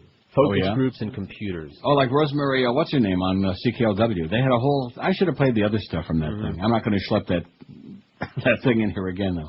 But that was pretty damn interesting. And then they showed a clip from the CKLW reunion, and one of the jocks was like doing a talk-up to Born to be Wild by Steppenwolf. It was just great. And when he finished, he nailed it. And they were all saying, hey, great job, And that jackass Tommy Shannon was in there. Boy, do I hate him. Him and his buddy Joey. Two real losers, if ever there were. I mean, a lot of drifters in this business, and there's two of them right there for you. Joey Reynolds and Tommy Shannon show. Oh, God. 5670560. We're interspersing like this is the new deal on this show, and it's working very well, you notice, lately. So far. You notice that? Mm-hmm. Except, of course, for the idiot that called in to tell us that olive oil's got loaded with carbs. So, seriously, I would go look in the mirror right now, sir, and I would say, boy, I'm looking at a real a-hole. In fact, you probably cracked the mirror. What a jerk, Calls in, doesn't have any idea, doesn't know his ass from your elbow, and right away, well, don't use that olive oil because it's loaded with carbs. Of all the things in the world that you could be putting in your body, man, olive oil is one of the best. You can smear it anywhere you want, even on your rectum if you like. I hear the ancient Romans and Greeks did that. That's right. A lot. It was good for everything. Right. It cures what ails you, is what they used to say. Inside and out. Right. Smear it on your feet. Sure. And leave it right there under the board so George can slip around on it and get all grossed out. It's still slippery over here. That wouldn't surprise me. And you thought it was olive oil, huh? But it's not. No, it was all when JP was there. 900. That's until I found out he was a hairy guy. I don't want to hear about how hairy he was. Okay, that was disgusting. With his initials JP or CT. 958 votes on the poll. No, I just get so tired of that, you know. Josh never saw JP. Well, Josh would have liked him. They never went to the bathroom together. Oh, like me and Johnny, what's his name? Oh, Dolan. Johnny Dolan. Thinking back on some time. Yeah. Oh, yeah. What crap, man. Yeah. What silly-ass crap. Some of the people I've worked with in this business, my God. 961 votes on the poll. I'm impressed. Takes a lot to impress me. Which of these people or things are you most tired of hearing about? And you're wrong on Brittany. They're not, they're not as high on her as they once were, but nevertheless, they still want to, take a peek. Tom Cruise, 227. He's leading the pack. And Brangelina's right on Tommy's ass. Got a lot of company. 212 votes for Brangelina. And I think most people like Brad Pitt okay, and they love Angelina, but you know what? They're tired of hearing about it. Damn straight. Enough already. Just get naked and shut up. All these other people have babies all the time, and nobody gets all whipped up into a frenzy, and the paparazzi aren't chasing them around it, in the wilds of Africa, for crying out loud. Natalie Holloway, the chick from Aruba, 174. How's she doing, by the way? Hey, Natalie. Over here, Natalie. Dr. Phil says he's got living proof that she's still alive. Illegal Alien, 66. They want to hear a lot about that because they hate you people. Ricky Williams, even though you're not here illegal, but they'll make an exception. Whatever, yeah. Make it. Yeah. Pretend. Ricky Williams, 66. I hate this poll. They do hate that, 62. Iraq, 54. Shaq, 46. Shaq in Iraq. Me, Shaq in the bed we go. Joyce, 29. That bitch. See, they like hearing about her. In fact, they'd like to form a posse and go over and, kick her ass. Let's do that. Let's have the QM posse and go over to Naples and just beat the crap out of her. Hang her from an old oak tree. All right. I don't think they have any oak trees in Florida, though. They do. Do they? There's all kinds of different kinds of oaks. Get out of here. All over the country, yeah. Maple trees? They ain't got no maple trees in Florida. I'll check, but I know they got some... we got maple. Man, this place is obsessed with maple. Everything is maple... Same for Montana in the Northwest. Candy and molasses, maple molasses and maple leaves and make-believe and maple... Oh, brother. I'm not that crazy about it. I did like Mapeline cake, though. My Aunt Gussie used to make Mapeline cake. She was on my father's side. Buckwheat cereal. Couldn't stand her, but her Mapeline cake was very good. American Idol, 20. See, it's only been on there a couple of minutes. It's already up to 20. They tired. Iran, 7. Duke lacrosse team only 1. And Britney Spears so far, 967 votes. Oh! They want to hear more about Britney. They want to hear about more babies she's having, how she's doing it. They want to see pictures. Right. Knocked up and milky. Right. They don't want to see Kevin Federline. They'd like to see him in a box. Yeah. Boy, is he schmutzy. Good God. And he smells. And he smells real bad. You can tell, like Madonna. Oh, man. I wouldn't be surprised if I see her at Woodbine one day. Oh, my God, it's Madonna. Couldn't there be any place on the face of the Western world where there's more stinky people than Woodbine? You think there's stinky machines and stinky people? Oh, God. There was one Indian guy next to me. I thought I was going to swoon on Saturday. I thought I was going to... Not only am I losing my ass until I finally broke through there and got even at about 3 o'clock. Boy, I'll tell you, I came so close to leaving, to just throwing in the towel. But as long as you still got some cash in your purse, you keep chasing, and every once in a while you get lucky, Anyway, this kid smelled like he had bathed in curry. Oh, God. No, seriously. In fact, that's I don't know if curry really tastes good. I don't like it. I'm not into it. No, I don't know anybody who is. Because just the aroma, it just makes you want to vomit. I don't want to say it. 3 minutes before noon, I was going to say something about the people from India. A lot of them look awfully, awfully good. And the ones that are born like here in the Western world, they don't smell like that. It's like the Chinese and some of the Asian people. If they were born here, they smell, like people. Chinese if they were people born, don't smell? Huh? Do Chinese people smell? The hell they don't. I've never gotten Man, close you're enough to crazy. You're out of your mind. I've never whiffed one. Oh my God! Come up here sometime, and you'll be on the ground, man. You're really? Like, holy! What is that? I didn't think Asian people smelled. Well, okay. Only the ones that were born over there. Okay. No, you notice how sanitary it is over there too. That's why all the diseases are over there, like SARS and. Mm-hmm. Oh, in China. Oh, yeah. Well, they're barbarians. All these flu thing. Yeah. Well, that's because they eat anything, Yes, they do. Hey, speaking of that, Exotica. Miami Beach is a fun and exciting venue for the public to purchase the hottest new products and services from the adult industry. Oh, my God.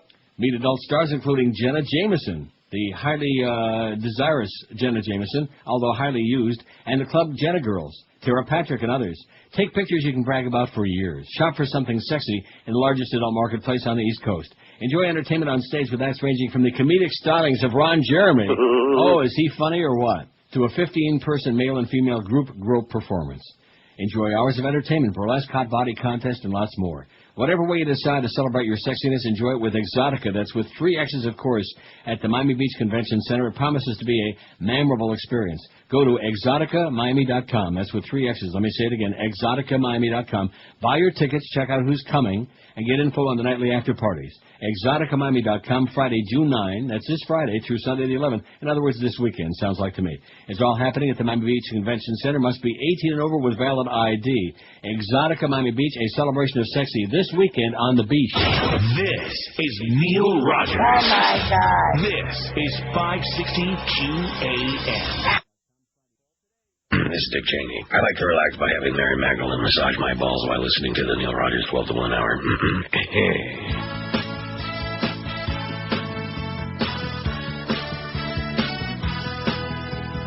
I wrote a protest song that's uninspired. Not much more than 3 basic chords. Yes.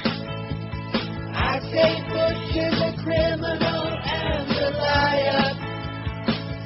Absolutely. As if you haven't noticed that before. Let's see Okay, good. I spend my spare time jotting down some lyrics. Put them all together so they rhyme. Something easy to sing like a protest anthem.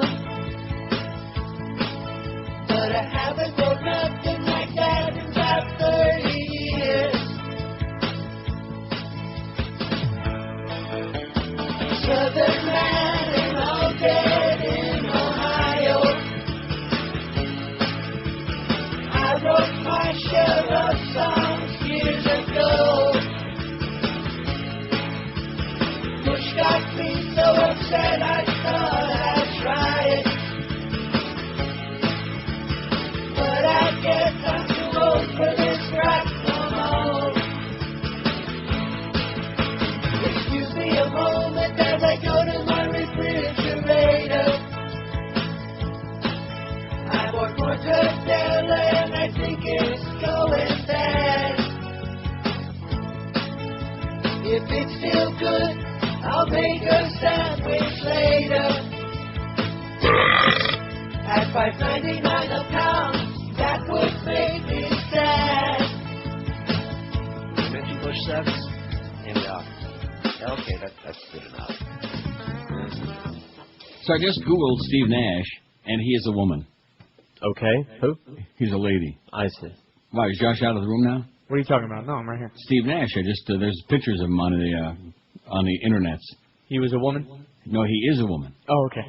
Best lady basketball player in the world, I would say that. I would agree then. Speaking of sports, the Rockies pitch religion. All I can say is... Oh, my God. When does this stop? We had that story on last week about how this is increasingly becoming Mo and all these, all the prayers and all this other cockera going on. And this is the ultimate. I'm going to tell you again, after getting swept by the Marlins 3 games, the Rockies must be praying to the wrong God. They better try like Buddha or somebody, because the Lord sure ain't working for them. And Jesus, he ain't giving a crap for the Rockies.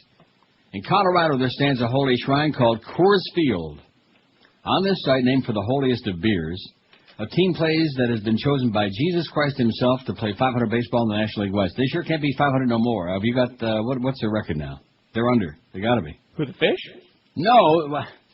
I was going to say. The Fish are 19 and 34, okay? I'm talking about the Rockies. Oh, I don't know what the record is. Well, why not? You want me to keep track of the Colorado Rockies? No, but I'm just thinking maybe you had some idea. It's not a big deal. I have to get testy about it. I'm not going to send any more great Alfred Hitchcock. Look, they're turd burgers, okay? And that's right. In fact, if you took the games that the Marlins won against Colorado, the Cubs, and Washington out of their, took that out of the equation, they wouldn't have won 10 games this season. Am I right about that? Absolutely correct. Yes. So that's a pretty sad commentary. In other words, when they play like American Legion little girls teams, they will win a few games in the paper. Oh, the Marlins making a big comeback. They're turning it around now. They've won 9 of their last 13 or some crap like that. Whoopee-doo. And if you don't believe me, it says about Jesus, just ask the manager, the general manager, and the team's owner. This is so sick. So sick. And you talk about religious intolerance and about just crazy people. I still say I'm going to make that movie, Goyim Gone Wild. All right.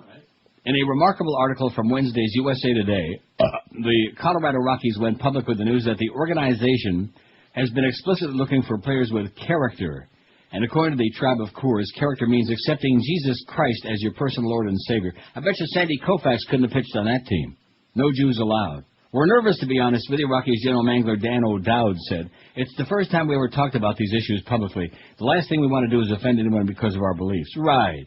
When people are nervous that they will offend you with their beliefs, it's usually because their beliefs are offensive. As Rockies chairman and CEO Charlie Monfort said, we had to go to hell and back to know where the Holy Grail is. We went through a tough time and took a lot of arrows. Club president Kelly McGregor chimed in, who knows where we go from here? The ability to handle success will be a big part of the story, too. Note to McGregor, you're in fourth place. There will be distractions, there will be things that can change people, but we truly do have something going on here, and God is using us in a powerful way. Well, God must be having a bad year, you know it?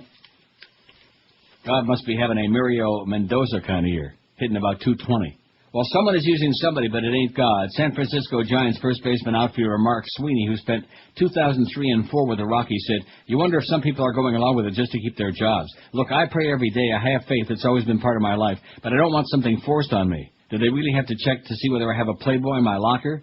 Then there's manager Clint Hurdle and GM O'Dowd. Hurdle, who's guided the team to a Philistine 302 and 376 records since 2002, 74 games under 500, as well as 4th or 5th place finishes every year, was rewarded with a 2007 contract extension in the off-season.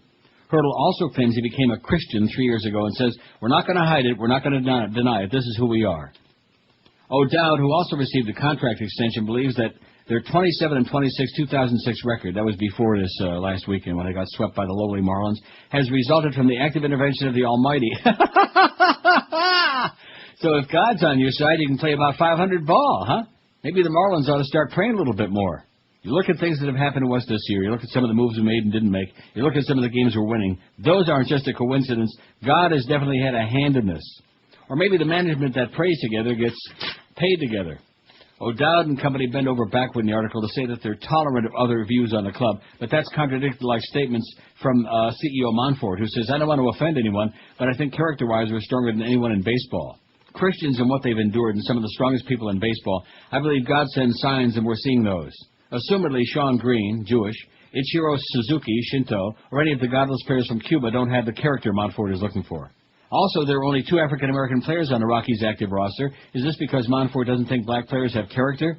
Does the organization endorse the statement of its stadium's namesake, William Coors, who told a group of black businessmen in 1984 that Africans lack the intellectual capacity to succeed and it's taking them down the tubes?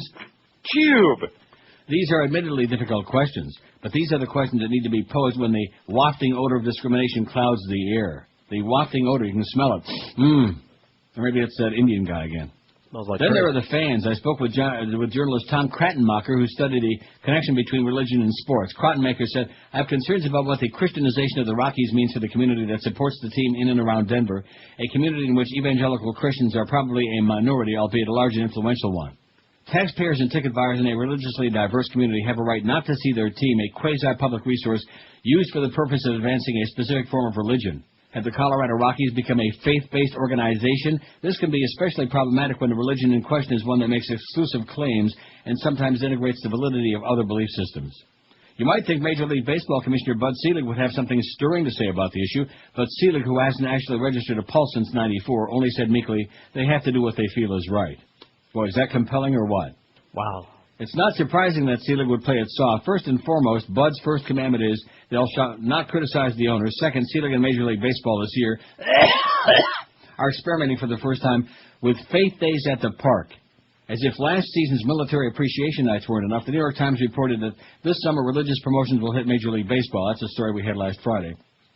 The Atlanta Braves are planning 3 faith days this season. The Arizona Diamondbacks one, and the Florida Marlins have tentatively scheduled a faith night for September. Everybody should boycott that game. Well, of course, how can you tell with the Marlins?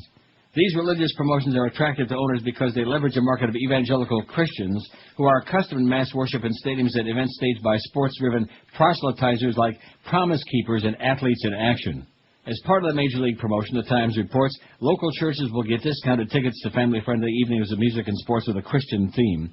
And in return, they mobilize their vast infrastructure of email and phone lists, youth programs, and chaperones, and, of course, their bus fleets to help fill the stands.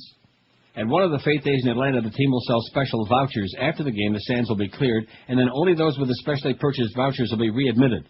Those lucky chosen will be treated to an hour and a half of Christian music and a testimonial from ace pitcher John Smoltz. Smoltz is the player in 2004 who opined on gay marriage to the AP, saying, "What's next, marrying an animal? Good times for the whole family." The Rockies right now are a noxious reflection of a time in U.S. history when generals speak of crusades and the president recounts his personal conversations with Yahweh. You're doing a heck of a job, Gotti. I wonder if that's John Gotti. In Montfort, O'Dowd and Hurdle, why, if they want to pray in their own time, more power to them. But the ballpark isn't a church, Smoltz isn't a preacher, and fans aren't a flock. Instead of using their position of commercial power to field a God squad, the Rockies might want to think about getting some decent players. There was once this guy named Babe Ruth, not too much for religion, his character was less than sterling, but I hear he could play some decent ball, writes David Zirin in The Nation. How do you like that, man? Goyim gone wild, man. They're crazy. Crazy. And that's why at a time when everything has gone to hell, every single issue is in the toilet, what do they pull out of their hat? Their old bag of tricks, and I do mean old. Oh, gay marriage again. Your president's going to be speaking 145 again this afternoon about the sanctity of hetero marriage. One man and one woman. Unless, of course, it's good Republicans like Henry Hyde, who was two women and one man. Right? Right. Maybe they should make divorce illegal if they're serious about preserving the sanctity of marriage. I see. Well, tell that to Newt Gingrich. Mm-hmm. Of course, the first one died anyway. $9.99. We're right on the verge on the poll. Aren't you excited when your poll is right on the verge? $9.99 on that poll. And Brittany finally got a couple of votes. Well, thank God for that. We don't want to leave her out. 12:13 at 560 WQAM. We got Bo this afternoon at 2. He's going to be intensive. Make no mistake about that. Then we got Mad Dog 4 to 7, who's going to be intensive. And then we got Geldy 7 to 9:30, who's going to. Oh, and you'll be pleased to know, you'll be very proud of me that I. I'm a one, no Charlie. Don't forget to redub that. Too late.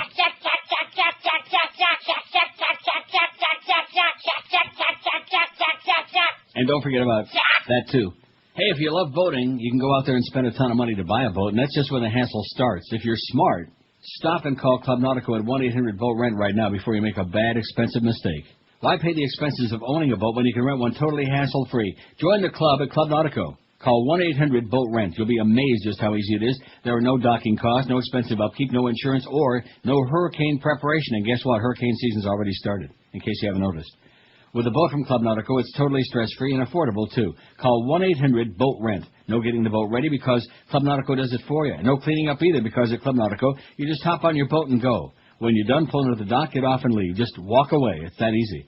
Club Nautico, call 1-800-BOAT-RENT. From unlimited boating to pay-as-you-go, from small boats to yacht charters and everything in between. All of these things. It's Club Nautico. Call 1-800-BOAT-RENT and let Club Nautico tailor a plan to fit your needs and your budget. Get on the water today the hassle-free, the smarter, the less expensive way by making that one easy call to Club Nautico at 1-800-BOAT-RENT. This is Neil Rogers. This is 560 QAM. Florida sucks. Real American a-holes. Real American a-holes. We salute you, Mr. Guy who still thinks Bush is doing a good job. Mr. Guy who still thinks Bush is... You commute to work with a smile on your face as you pay $3.78 a gallon and adjust the plastic Jesus on your dashboard. Hallelujah now! Bush's approval ratings are at an all-time low. But you don't care. You're a red stater, and Brokeback Mountain never played a theater near you. Don't watch Bravo either. There's no such thing as global warming. Those sinners in New Orleans got what they deserve. And yes, the Earth was created in 7 days. Don't tell me that it's evolution. The war in Iraq is a noble fight. And by golly, one day we'll find those nasty weapons of mass destruction. So we salute you, Mr. Guy who still thinks Bush is doing a good job, your gas-guzzling SUV, your 2.2 children, and your ignorance. You are a real American a-hole. Absolutely. No question about it. 12:18 at 560 WQAM. Canadian police foiled a homegrown terrorist attack, arresting 17 suspects, apparently inspired by Al-Qaeda, who obtained, and by the way, these guys got together online on a chat board. What did I tell you about your kids going on chat boards? Kill them. Mm-hmm. Who obtained 3 times the amount of explosives used in the Oklahoma City bombing, officials said this weekend. The FBI said the Canadian suspects may have had limited contact with 2 men recently arrested on terrorism charges in Georgia. About 400 regional police and federal agents participated in the arrest Friday and early Saturday. These individuals were allegedly intent on committing acts of terrorism against their own country and their own people, the unctuous Prime Minister Stephen Harper said in a statement. As we have said on many occasions, Canada is not immune to the threat of terrorism. The Royal Canadian Mounted Police, the RCMP, arrested the suspects ages 19 to 43 on terrorism charges, including plotting attacks with explosives on Canadian targets. The suspects were either citizens or residents of Canada and had trained together, police said. They were not immigrants in Canada. They were not in that category. The group had taken steps to acquire 3 tons of ammonium nitrate and other bomb-making materials, 3 times the amount used to blow up the Murrah Federal Building on April 19, 1995 in Oklahoma City, killing 168 people, injuring more than 800, said RCMP Commissioner Mike McDonald. I wonder if he's kin to Paul McDonnell. Who? This group posed a real serious threat, McDonald said. It had the capacity and intent to carry out these attacks. Luke Portelance, Assistant Director of Operations with Canada's spy agency, CSIS, said the subjects appear to have become adherents of a violent ideology inspired by Al-Qaeda, but that investigators have yet to prove a link to the terror network. 5 of the suspects were led in handcuffs Saturday to the Ontario Court of Justice, which was surrounded by snipers and bomb-sniffing dogs. A judge told the men not to communicate with each other and set their first bail hearing for tomorrow. Tight security required visitors to the court to remove their shoes to pass through 3 checkpoints guarded by police carrying assault rifles and submachine guns. How do you like that? Mm-hmm. FBI Special Agent Richard Kalko in Washington said there may have been a connection between the Canadian suspects and a Georgia Tech student and another American who had traveled to Canada to meet with Islamic extremists to discuss locations for a terrorist strike. The rumor was they were going to blow up the CN Tower and a few other buildings. Syed Harris Ahmed and Ashanul Islam Sadiki, U.S. citizens who grew up in the Atlanta area, were arrested in March. Ahmed and Mohammed and Ahmed. It's kind of like Jimmy and Danny and Jimmy, you know? Officials at the news conference displayed evidence of bomb-making materials. According to reports Saturday in the Toronto Star citing unidentified police sources, the suspect attended a terrorist training camp north of Toronto and had plotted to attack the Canadian Spy Agency's downtown Toronto office, among other targets in Ontario province, including the CN Tower, which used to be the Seagram Tower and is a big ass. It would have flopped right over on the top of the Rogers Centre and pissed off Ricky Williams. The suspects live either in Toronto or in the nearby cities of Mississauga and Kingston. Well, I bet you Dougie Gilmore's not happy about that. Or, what's his name? Kirk Muller, good Kingston boy. Rocco Galati, or is that Gelati? Nothing like good gelati. Rocco Galati, lawyer for the 2 suspects from Mississauga, said Ahmad, see, there it is again, Ghani, 21, is a health sciences graduate from McMaster University in Hamilton. He was born in Canada, the son of a medical doctor who emerged from Trinidad and Tobago. Sharif Abdel Halim, 30. He's about 30. About 30, man. He's a computer programmer who emigrated from Egypt 20 years ago with his father, now an engineer with Atomic Energy of Canada. Uh-oh.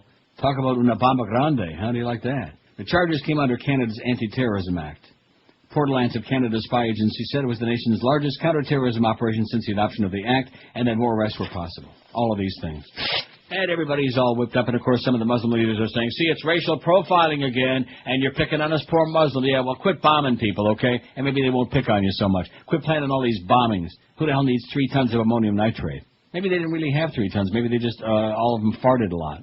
Right, maybe they had an Indian neighbor and they're trying to drown out the aroma. Yeah, that could be it. Eating too much curry over the weekend might have done it. Andy in Miami Beach faxes and says, first of all, happy belated Shavuos. Oh, did we miss Shavuos? Oy vey. Good God. I had assumed you were going to take the day off Friday for it. Yeah, I'm going to start taking off all the Jew holidays, and the Goyish holidays, and the Muslim holidays, and the Buddhists, and the Sikh. I'm going to have a few sick days every year. I know that you hate basketball, and I don't hate it. I just have no interest in it. There's a difference. I liked it when it was interesting and worthwhile watching, but that's a long time ago, when Rick Barry's kid was playing. I know that you hate basketball and don't watch the Heat games, but it is a sight to see. The entire arena is filled with people wearing white. That's the theme for the playoffs. No. And it looks like a cult, all of them unable to make facial expression due to excessive Botox. What is that word? I don't know. UCAGO? What is that? Botox Ucago? What does that mean? I'm looking. Sorry, Andy, I don't know what that means. Look it up. I attached the following article. It's not bad enough that we have to slow down for school zones, so we're going to have to slow down for senior zones. How do you like that? Oi! That's in Hillsborough County. That's Tampa, man. It's one of 10. This is of no interest to our audience. Okay, sorry, Andy. Thanks for your Ucago. What is that? I'm looking. I don't know. I never saw that word before or heard of it in my life. Neither. Well, there you go. Quit doing your Marine Dowd imitation, Andy, okay? Quit putting words in there that we don't know and can't pronounce and can't spell and don't know what they mean, okay? Quit being a smartass.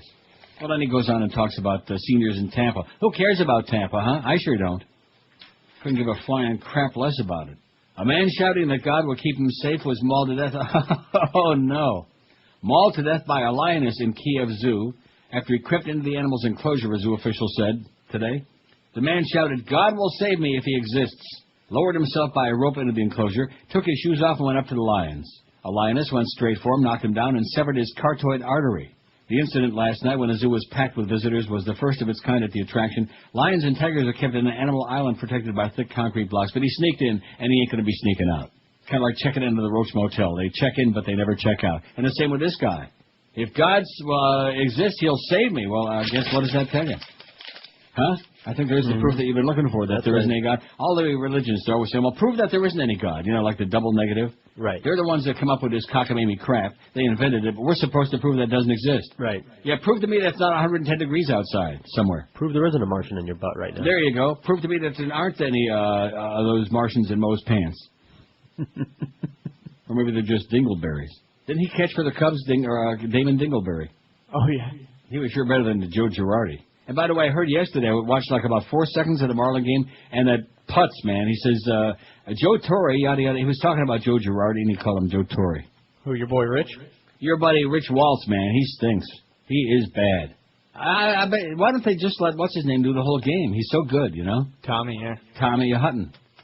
Tommy Hutton. They got the best color guy and the worst play-by-play guy in the history of baseball broadcasting. It's scandalous. The guy sounds like about a 10-year-old kid sitting at home in front of his old Webcore tape recorder trying to be a baseball announcer.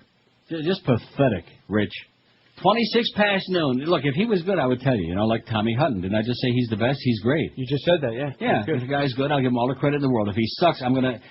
That's one thing I can't stand about this business, and especially the sports angle of it. They're all in bed together, man. It's all one big fraternity. I can't wait till Wednesday morning, if it's Wednesday or Friday, whichever morning, Dick Stockton and Leslie... I like Leslie, because she likes this show, but Dick Stockton, man. Just like I told him when Hank put him on that day a couple months ago. And I remember I told him right to his ear. I said, God, you're terrible, Dick. And he just laughed. He's got the personality of a dead man. He makes John Wayne seem like a Mexican jumping bean, and Duke's been dead for years. He died with 40 pounds of manure in his colon, by the way. I thought he was somewhat of a good sport when he came on with Hank. For I agree with that. I agree, but I'm talking about as a sportscaster. I'm not talking about off the air. He may be really a fun guy. I don't know. And I got to say, I don't really mind him, personally. He sucks. He's awful. And I'll tell you who else I don't like on football, even though he's a fine hockey announcer. You'd never know he's a good hockey announcer because John Davidson never shuts up long enough for him to say anything. And that's Sam Rosen, who does the Ranger games. He's also on, they have all those rotating guys in the NFL because they got so many games on every week. Mm-hmm. Sam is not a good football guy. And I'll tell you who's also one of the very, very worst. And I don't keep picking on him because he's just awful. It's pure nepotism is Kenny Albert. If he wasn't Marv Alpert's son, he wouldn't be allowed inside a station, much less put on the air. I agree with you on that. Sounds like he's got 400 pounds of elephant droppings in his mouth. He's just horrible. What kind of a sound is that he's making, Kenny Albert? Horrible. See, this is the problem, man. They got too many games. They don't have enough real announcers to put on there. I'll tell you who still sounds pretty good, even though I got tired of him about 40 years ago. That's Dick Enberg on NBC. He still sounds good. Or CBS. He left NBC, went to do the games.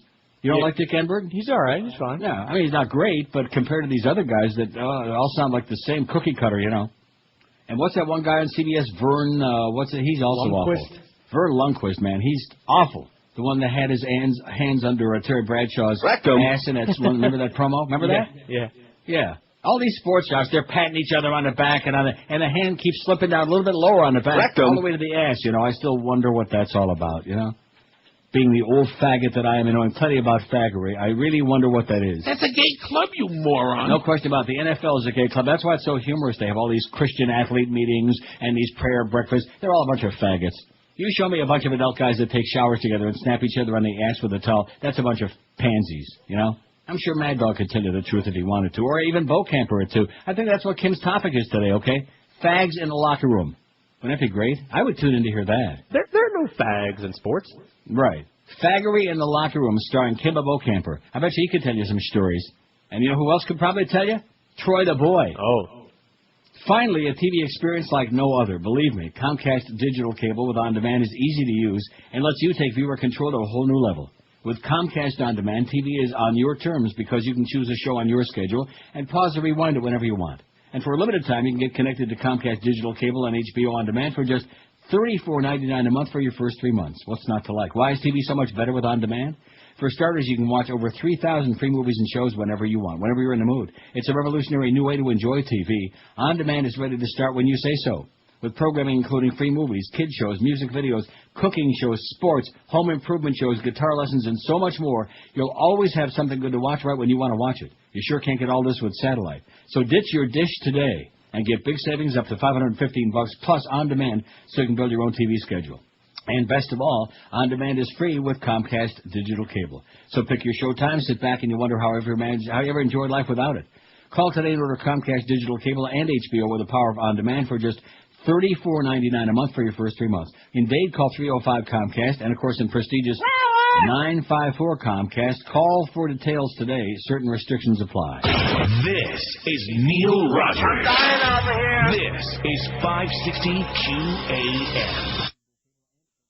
All the crap you can unwrap, all the slime, all the time. Absolutely. We no longer can say in any other everyday way. We gotta fit the tiny who the time is quite a tiny, no matter how outside. But we at least can still say Floyd. Floyd, sexy boil. What a bitchy boil. Barking at the orders like he did not know. And she never even played the show. And never turned on a radio. She could draw a bogus contract. Never read it for you signed. It says, we reserve the right to pay as little as we like, or you'll be on the unemployment line. Sign on the line, and everything will be fine. Yes. I make me boil. What a bitchy boil. Absolutely. Walking out the orders like she did not know. And she never even played the show. She don't even have a radio. 12:35 at 560 WQAM. We have 1,037 votes on the poll already. It's not even 1 o'clock yet. We're way over the 1,000. Aren't you excited? I'm thrilled to death. Aren't you having like a dance in your pants? You should have seen me dancing just now. I'll bet. Keep on dancing. That's what the Gentry said. I don't think you got that one in there, do you? Probably. Keep on dancing, huh? Let me look. Now, what do you got there? You got yours in alphabetical order? Is that the deal? It's whatever order you want. You know, just like iTunes. You can sort by artist, sort by whatever. Oh, damn it. I like when you do that shuttle thing, and it tells you how many songs you got on there and the whole deal. You shuttle and shuffle. Shuffle off to Buffalo. If I could type, I'd have an easier time. In other words, you're not having... no, I don't have it. You don't have that. Keep on Dancing by the Gentrys? No. Well, shame on you. We don't even have a bit on that. I thought we did. We must.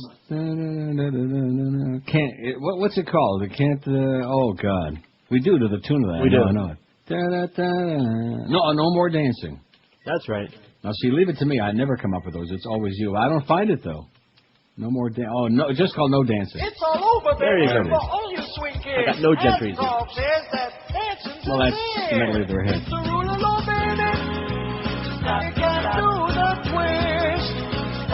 Well, that's not Keep on Dancing. That's the twist. That's right. Well, whatever. It's close. And the board goes back. We'll 1,037 votes. Which of these people or things are you most tired of hearing about? Tom Cruise, 236. Go away. You fairy. God. Brangelina, 225. Right on Tommy's ass, and he's got a smile on his face. Especially the Brad part. Natalie Holloway, 189. Illegal Alien, 67. Oh, there's nothing worse than Illegal Alien. Ricky Williams, 67. I hate this poll, 64. Let's bring back Alien and Daddy again. Come on, let's go through that, the whole Miami family. That was so much fun. Because that's what South Florida thrives on. You can never go back. Maybe we'll get a new batch someday. Huh? Maybe we'll get a new batch someday. No, let's have them come back and see how. And then the abuelas can come and check how. Oh my God! Look at the way that thing is growing. Not Iraq 56. Iraq 56. How do you like that? Isn't Q56? I think that's ominous. Shaq 47. Shaq is right under Iraq. Let's send Shaq to Iraq. Boy, they took one look at him. The insurgents all run for cover, wouldn't they? Yeah. Look at the size of the head on that thing. Of course, that wouldn't be the first time they heard that. American Idol, 35 already. Went from nowhere to 35 and 2 shakes of a lamb's tail. Joyce has got... About 30, man. Duke Lacrosse Team 9, Britney Spears only 8, and Iran only 7, so they're desperate to hear more about Iran as fast as I can. Oh, Boca says it is that song. It just comes after the twist part. It's kind of a medley. Oh, okay. Well, let's hear it. It's all over, baby. Yeah, I knew it. I wasn't imagining that. Says that dancing's a sin. It's the rule of law, baby. You can't do the twist. Thanks, Chicken Neck. It's the rule of law, baby. You can't do the twist. Because our nice quote says that dancing's a sin. There won't be no dancing. Here we go. According to Reichman, John Astral, if they catch you dancing, baby, they'll send you to a tent to work. Unless you're willing to take the chance, I wouldn't try it, I think I'll pass. Don't dance. Don't dance. Don't do the mashed potato or what you see too. Or as Marshall Ashcroft is gonna bust you.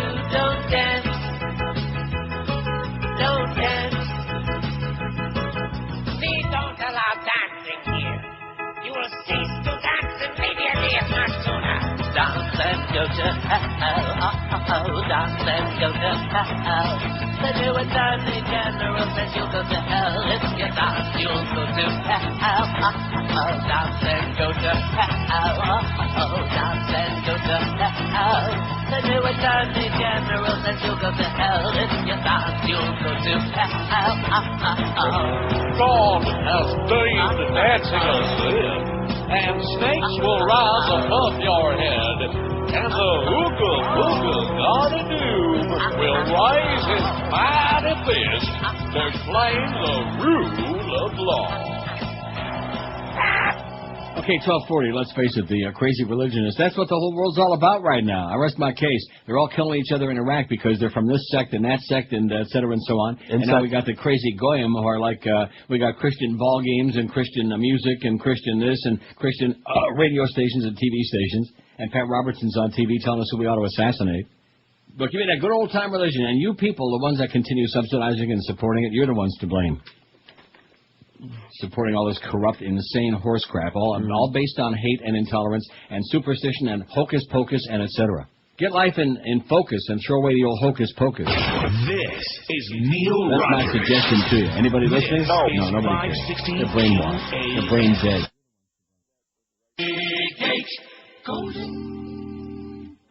Absolutely. Ladies and gentlemen, this is Rambo 4 and 5. How are you? John Rambo's still alive. I want to make movies 4 and 5. My life ain't going great, playing at Hollywood's broke. Unfortunately, I speak like I had a stroke. First blood came in 82. That's when I hurt my penis and it never ever grew. Rambo 2 was in 85 late. Rambo 3 was in 88. Shooting and looting and tooting. My gun. I did not make this movie with my son. His name is Sage. He was in Rocky 5 and Daylight, the tunnel movie. A little bit of cash is what I need. I gotta get a loan from Apollo Creed. I gotta have another hit movie or a Broadway show like Dennehy. I guess nobody ever saw Copland. It was stupid. I guess I understand. My whole life is about to cave in. All I got left is Jennifer Flavin. Ladies and gentlemen, I need to make Rambo 4 and 5. Check it out, so call me up. I really need a script. I can do dialogue or keep it zipped. I like comedy, action, adventure, and drama. The only thing I will not do is have sex with a llama. So give me a break, for goodness sake. I used to be on Oprah, now I can't get on Ricky Lake. Right now I got a one-man show in Poughkeepsie. Basically, I'm an unemployed gypsy. A little bit of cash is what I need. I gotta get a loan from Apollo Creed. I gotta have another hit movie or a Broadway show like Dennehy. I guess nobody ever saw Copland. It was stupid, so I understand. My whole life's about to cave in. All I got left is Jennifer Flavin. And that's why, ladies and gentlemen, I need to make Rambo 4 and 5. How are you? Absolutely. Okay, the reason I played that, like Absolutely. I told the Humper. Yeah. It was Hollywood and a Planet Hollywood reunion in Las Vegas last night as Sly Stallone celebrated his 60th birthday. Boy, is he a talent or what? Can he act? No. Can he sing? No. Can he dance? No. Can he speak? No. The Rocky and Rambo star was joined by fellow Planet Hollywood founders Bruce Willis and California Governor Arnold Schwarzenegger for the bash at Stallone's soon-to-open Planet Hollywood Resort and Casino. At least one of those guys you named up can talk. Which one is that? Oh, Bruce.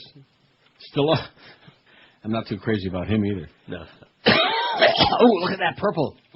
I eat grapes. I'm a grape eater. Look at that. It's getting to that dark green stage. At any rate, Stallone's wife Jennifer threw the party, which included disco dancing and a birthday serenade from Tom Jones.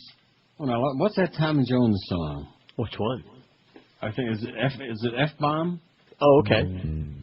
Sex bomb. F-bomb. Yeah. Yeah. Okay. Well, I didn't know what you were talking about. Hey, Tom Jones, man, he's an old sex bomb. I thought you were talking about What's New Pussycat. I'm talking about Dick Stockton. Can't believe the language I hear on TV. That's enough of that. Other celebrities in attendance include John Revolta, who evidently stepped out of the closet. I bet you it's getting lonely in there, Tommy. And wife Kelly Preston, right. David Spade and James Caan. Stallone's scheduled to dust off both the Rocky and Rambo franchises soon. He is writing and directing Rocky Balboa, the 6th Rocky film slated for a Christmas release. Oh, how can we live until then? Absolutely. After that, he's scheduled to play Vietnam vet John Rambo once more in Rambo 4, tentatively scheduled for a 2007 release. The franchise began with First Blood in 1982. Better start acting real fast, Rocky. He's 60. He's almost as old as I am. Like I told Humper this morning, you're getting old when people that you grew up and threw up at, when they're getting you hear what their age is, and then oh my God, it's like when Brad Pitt turns 60. Wonder how old he is now. Not that I couldn't care less about him, but I wonder how old he is. 40-something? I would imagine. 45? Right around 40. Well, Google it, man. I'll doodle it. Hop on it. Let's not start guessing again. You'd be giving bad information again, like saying Vanna was 82. She's only 75, Vanna White. In fact, I heard she's on the same plane with Catherine Harris. Get off the plane, Vanna, before it's too late. You'll never turn another letter. Oh, and guess who has been making the rounds lately? Brad Pitt was born in 63. 63 makes him 43. Well, what month? December 18th. 42. Well, I was close. Guess who's been making the rounds lately? And boy, he is. Talk about. Oh, that's the other one I was trying to think of when I gave you the. What's his name? Marlon Brando. Huh? Raymond Burr. Raymond Burr and. We were talking about what? Merv Griffin. Oh, he was just on over the weekend on Sunday. That's what I'm saying. Everywhere you look now, he's making the rounds. He's worth $1 billion. And you talk about a guy who's made the most of nothing. Yeah. Well, that coconut song, you know. Huh? Oh, I've got a lovely bunch of coconut. Did you see that? I saw that. Oh boy. My God. What music was in those days. Wow. He liked Chris Atkins a lot, though, I'll tell you that. That's what I heard. When he had that talk show of his, and here, the fabulous Bee Gees. He had the Bee Gees on when they called them the Bee Gees. That just sticks in my mind. I have no idea why. It was just so embarrassing. The fabulous Bee Gees. Huh? What are you talking about? What's his name? Ed Sullivan would say. Yeah, I would put them in the same category. Only Ed Sullivan had an excuse. He only talked through his teeth all the time. But Merv, how's that Denny Terrio thing coming? The Supreme Court said today it'll decide the extent to which public schools can use race in deciding school assignments, setting the stage for a landmark affirmative action ruling. And they got a picture here of that obnoxious Chief Justice, John Roberts.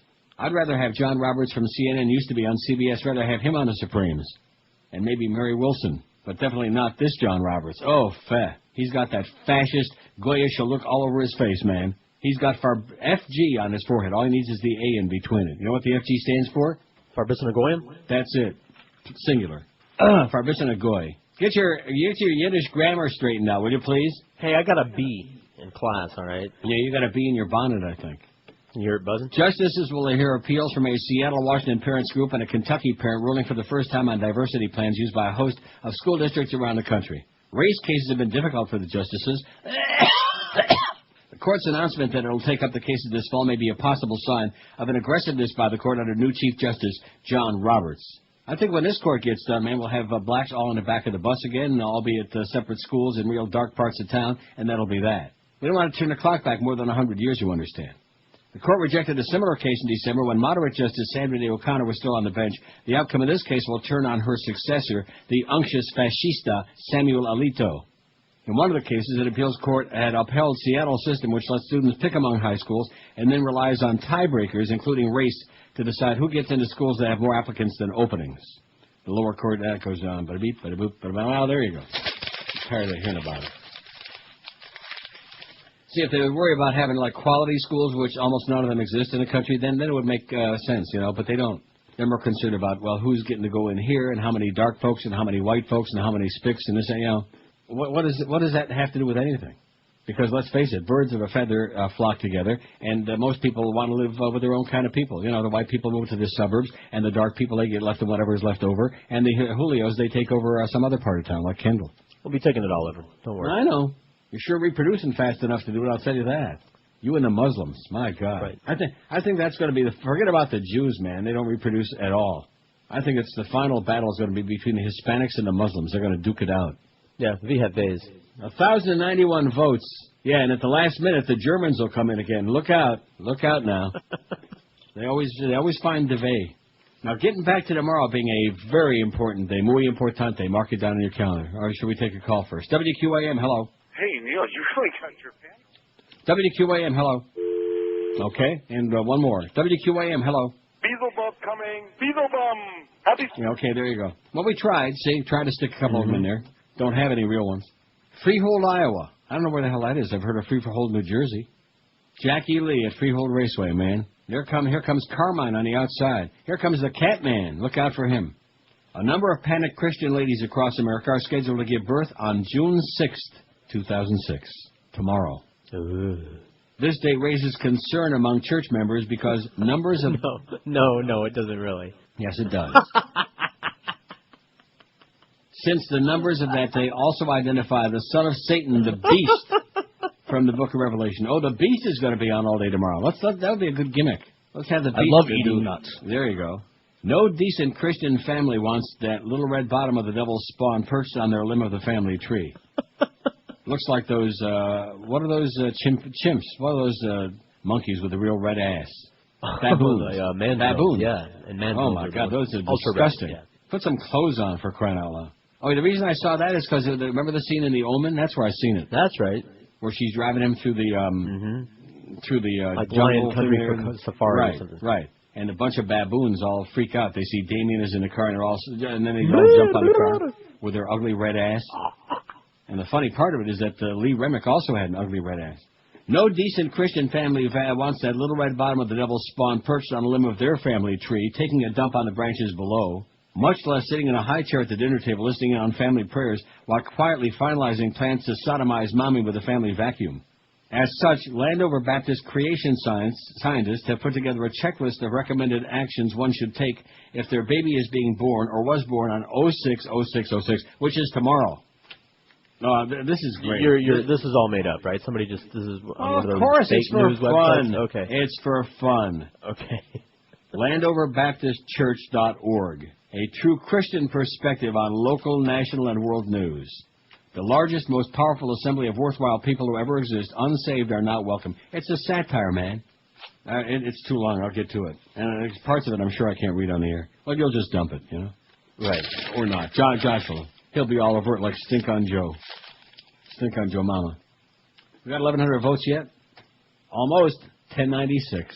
Is that incredible or what? And I just refreshed it. Now they're coming in by the ones now, 1097. That's because they're hanging on the edge of their seat waiting to find out if their kid is going to be born tomorrow. If your kid's going to be born tomorrow, man, I'd stick it in some water. Some scalding, boiling water for a couple hours. Breathing exercises. There you go. Stick him underwater without a long tube. This is Neil Rogers. This is 560 QAM. Oh! No, this is honest. This is not a tumor. It's the 1 to 2 hour. The former B.O.N. his second wife have called it quits. They say the media caused them to hit the pits. But from where I sit, it's all on her. Crazy gold digger. I hear she wanted to be as famous as Hubby Paul, but I think the one-legged beauty has some gall. She never put up with Ringo Starr, who now lives in his car. Heather Mills, are you on pills? You're not that hot. Meddling, I'm settling.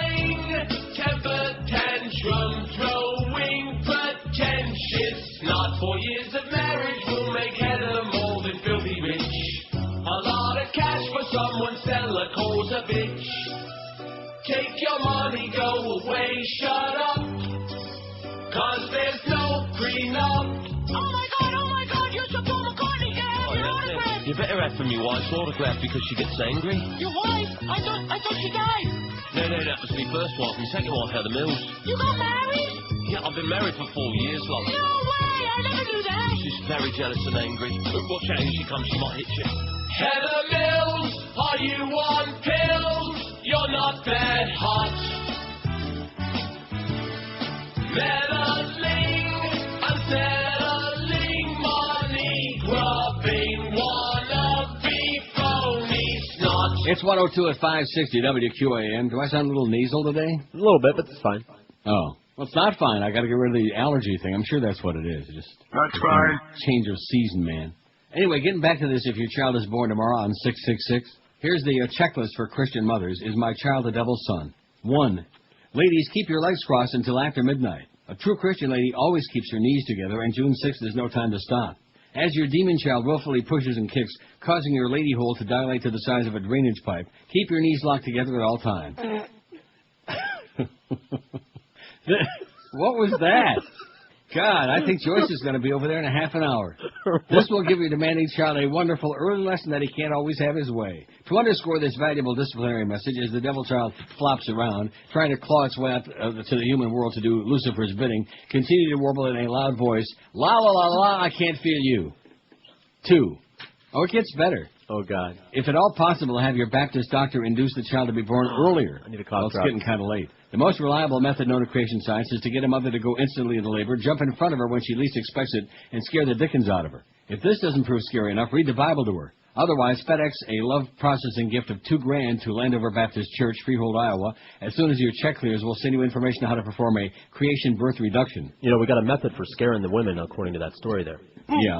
Let me scare you before you scare the hell out of me. Paul will do it. He would do it. Reduction will cause the mother to give birth 2 or 3 days out from her expected due date. If you have a weak stomach, allergies to dried locusts, and cannot drink human urine, the reduction is not for you. 3. The 666 date cannot be avoided. If it can't be avoided, make sure the child is kept in a chicken cage on the hospital floor and that there are at least 2 full-grown hogs within 4 feet of the cage at all times. As a Bible-believing Christian, know that demons and pigs act like the 2 sides of Velcro when they're around each other, so keeping them by your newborn side acts as a godly safety net. If one of the hogs starts grinning and snorting, prancing about, or just plain acting full of the devil's business by emptying its bowels all over the hospital floor, get it out to a lake and drown it as soon as humanly possible. And you don't have to be a Christ-killing Jew to know this. Goodness gracious, don't eat the bacon.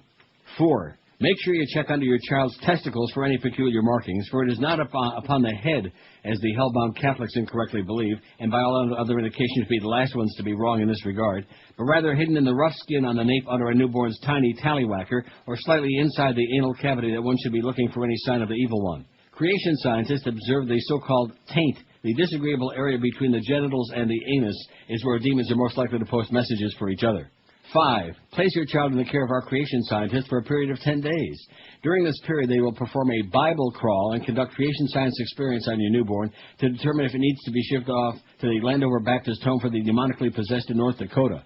The shipping charges and 5 years of care costs will be billed monthly to the same credit card account you use when you drop off your child with us. 6. You might decide, as many Christian families in need have before you, that it is best just to sell your child to the cause of creation science. Our lab and research center will pay $18 a pound, 17 cents a pound for mixed-race infants, for any child under the age of 6 months. In making this decision, you can rest assured that you're doing something for the cause of Christendom.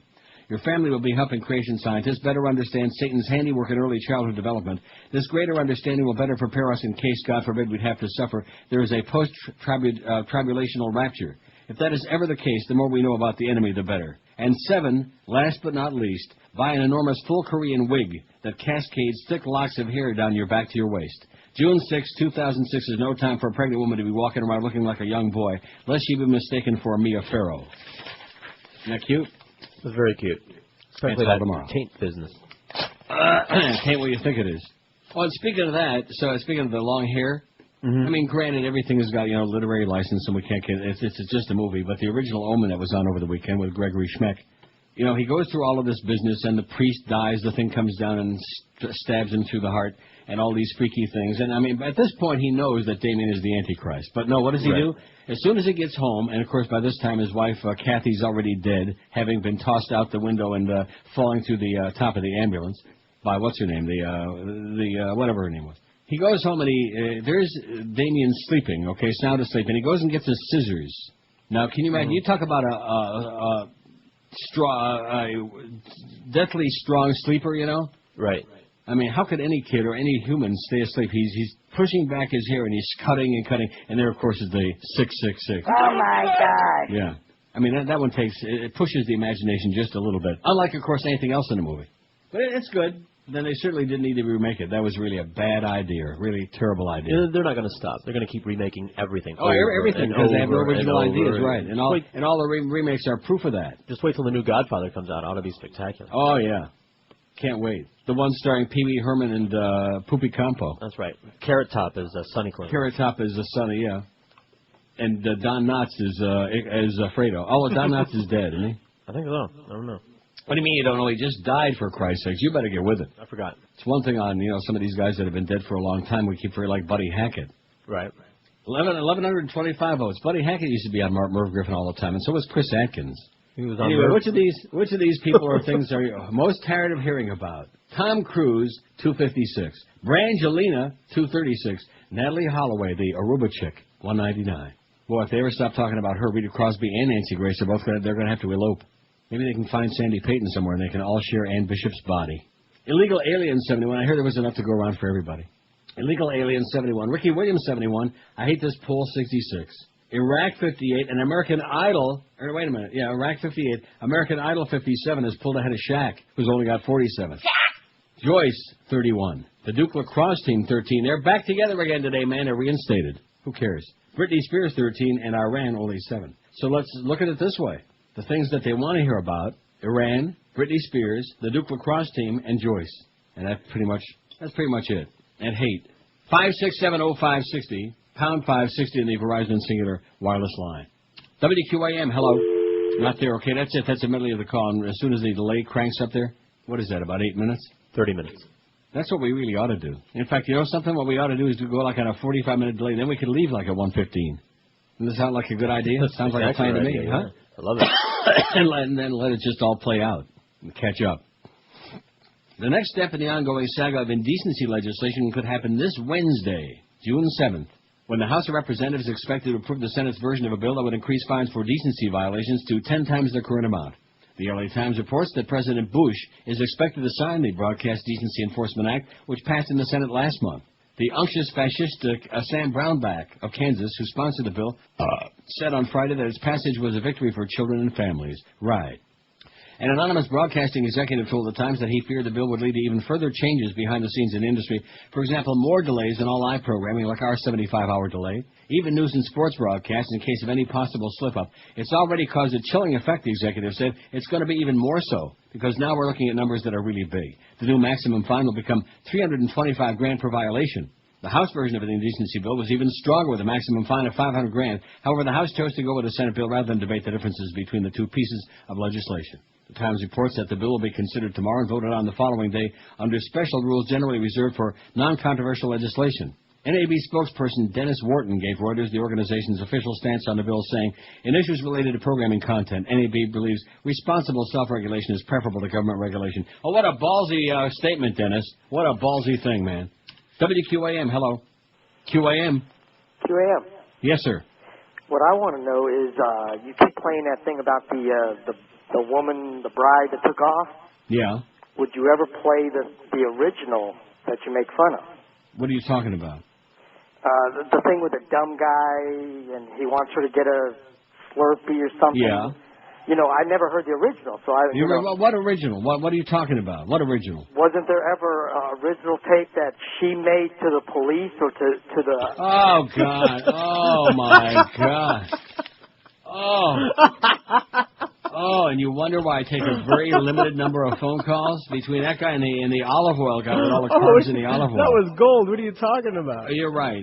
You're right. I mean, we're not taking a lot of them, but boy, when we punch one up, man, they are special. That was the best call of the year. That was a year. That could have been the best call of the new millennium. Wow. That was special, man. Just like that corn in Deliverance, that sure was special. In fact, I wouldn't be surprised if this guy came from, maybe he was calling from Aintree. Or Lutz. Wow. Oh, I got a Lutz story. I saw that story. The college students found dead in a balloon? That's right. They were sucking helium and they discovered it sucks. You shouldn't laugh, but I will anyway. What? I'm going to laugh at that story. Well, you got 2 dead college students and you're laughing about it? Because they're stupid. Well, we didn't, let's see, Jason Ackerman and Sarah Reidman, both 21. We didn't see what they looked like. You might not be laughing. If they were cute, you wouldn't be laughing. You're right, I'll wait. If they were ugly, you'd go like that. Still, they're stupid. Well, that's just the way we are. You know, it's just human nature. We always sympathize, we always empathize, not empathize, but we feel very strongly in favor of the really hot-looking people. The ugly people, you know. So, of course, what are people thinking about us? Right. That's the way it goes. Hey, if you're a cigar smoker and you like to kick back with a good premium stogie, then Bahia Cigars by Tony Borhani is for you. These hard-to-find cigars are made with first-grade tobacco processed and aged up to 10 years. Bahia is a real boutique cigar maker specializing in small-batch, hard-to-find tobacco. Bahia Gold, the flagship line, gets a 91 rating by Cigar Aficionado Cigar Insider and 9.1 rating by Smoke Magazine. This rich-flavored, well-balanced, full-bodied Nicaraguan cigar's got earthy hints of dark roast coffee, chocolate, spice, and pepper flavors. Also try their Bahia Deseo, the hottest release cigar in the last 10 months. It gets a high rating of 91 by Cigar Aficionado Cigar Insider. A big, powerful cigar, man, a gut blaster, with complex notes of leather, earth, and pepper. The finish is long and full-bodied with additional spice and a note of charred wood. To get you 40% off on all Bahia cigars, be sure and tell them that ancient Neil Rogers told you to call. Like I said, you'll save almost half off, 40% off on all the price of Bahia cigars. Call them at that toll-free number, 1-800-35-BAHIA. 1-800-35-BAHIA. This is Neil Rogers. This is 560 QAM. This is G. Gordon Liddy, and they don't come any worse than Neil Rogers. He was trapped in ice, lived in a glass box, and spent 9 days underwater. Now, master illusionist David Blaine faces his greatest challenge ever. Come on, man. I gotta get in there. It's David Blaine on the can. Trapped, alone, in the claustrophobic confines of the downstairs half bath near the laundry room. Dave, I really need to get in there, man. David Blaine on the can.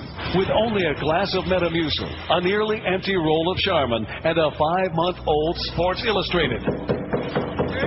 Dave, come on, dude. I so need to get in there. Don't miss the exciting conclusion of David Blaine on the can, when David finally emerges from his fortress of fecal matter. All yours, man. Come to think of it, I don't have to go that bad. See you later. David Blaine on the can. This time around, he's making other people hold their breath. And here I thought that was reserved for Batman and Robin, the fortress of fecal matter. Right. Goes to show you. That's Superman, yeah. 118 at 560 WQM. We got Kimba Bocamper coming up at 2, and then, of course, we got Mad Dog 4 to 7 this afternoon. 3 solid hours. Because the Marlins are on the West Coast playing the Giants and Barry Bonds. Gildy, 7 to 9:40 tonight. While everybody's watching a hockey game. And the Marlins at the Giants. Pre-game 9:40, game time 10:15 will be. I'm sure that Josh is going to be glued to his TV set watching Edmonton and Carolina.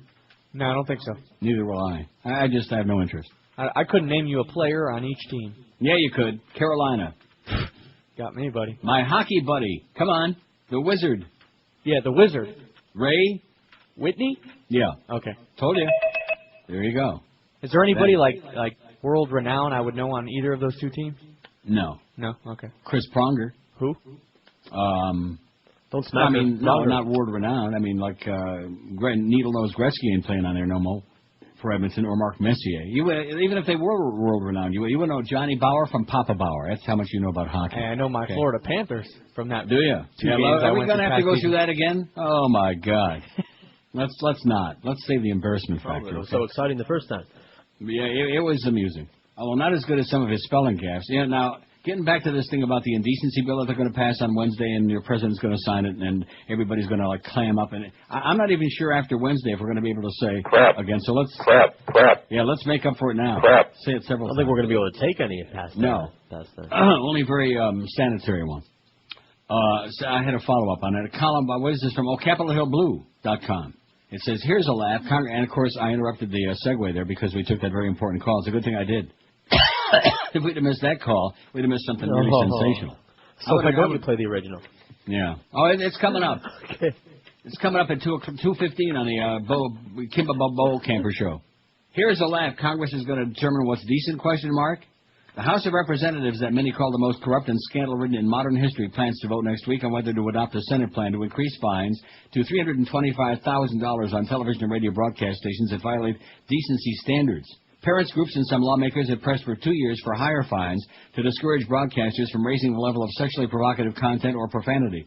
The call for bigger fines came after pop singer Janet Jackson's breast was briefly flashed during the 2004 Super Bowl halftime entertainment show. 20 CBS stations were fined a total of $550,000 for that incident. The House plans to begin debating the Senate measure tomorrow and vote on Wednesday, said Kevin Madden, spokesman for House Majority Leader John Boehner, an Ohio Republican and a fascist. The Senate approach would increase fines tenfold from the current level of $32,500 per violation. The House last year passed a stiffer measure that would boost fines to $500,000 per incident, would require communications regulators to consider revoking a station's license after 3 violations. However, with relatively few congressional workdays left before the November elections, the chairman of the House Energy and Commerce Committee, Representative Joe Barton, recently said he was willing to accept the Senate version of the decency measure. Some conservative groups also have pressed the House to adopt a Senate version of the bill. Federal regulations bar obscene material from being aired and limit broadcast television and radio stations from showing indecent material like sexually explicit scenes and profanity. Indecent content is only allowed between 10 p.m. and 6 a.m. when children are less likely to be watching or listening. Damn it. The House version would also make it easier for the FCC, which enforces the decency standards, to find individuals who violate the regulations. Typically, when the Senate and the House have different versions of legislation, a negotiating committee is created to reconcile the bills, which can be time-consuming. Oh, I just farted. The alternative is for one chamber to consider passing the other's legislation. Dennis Wharton, spoken for the NAB, said, well, we know what he said. We already got that. Namby-pamby, wimpy response, just exactly what you'd expect from the National Association of Wimpy Broadcasters. Like this. That's it.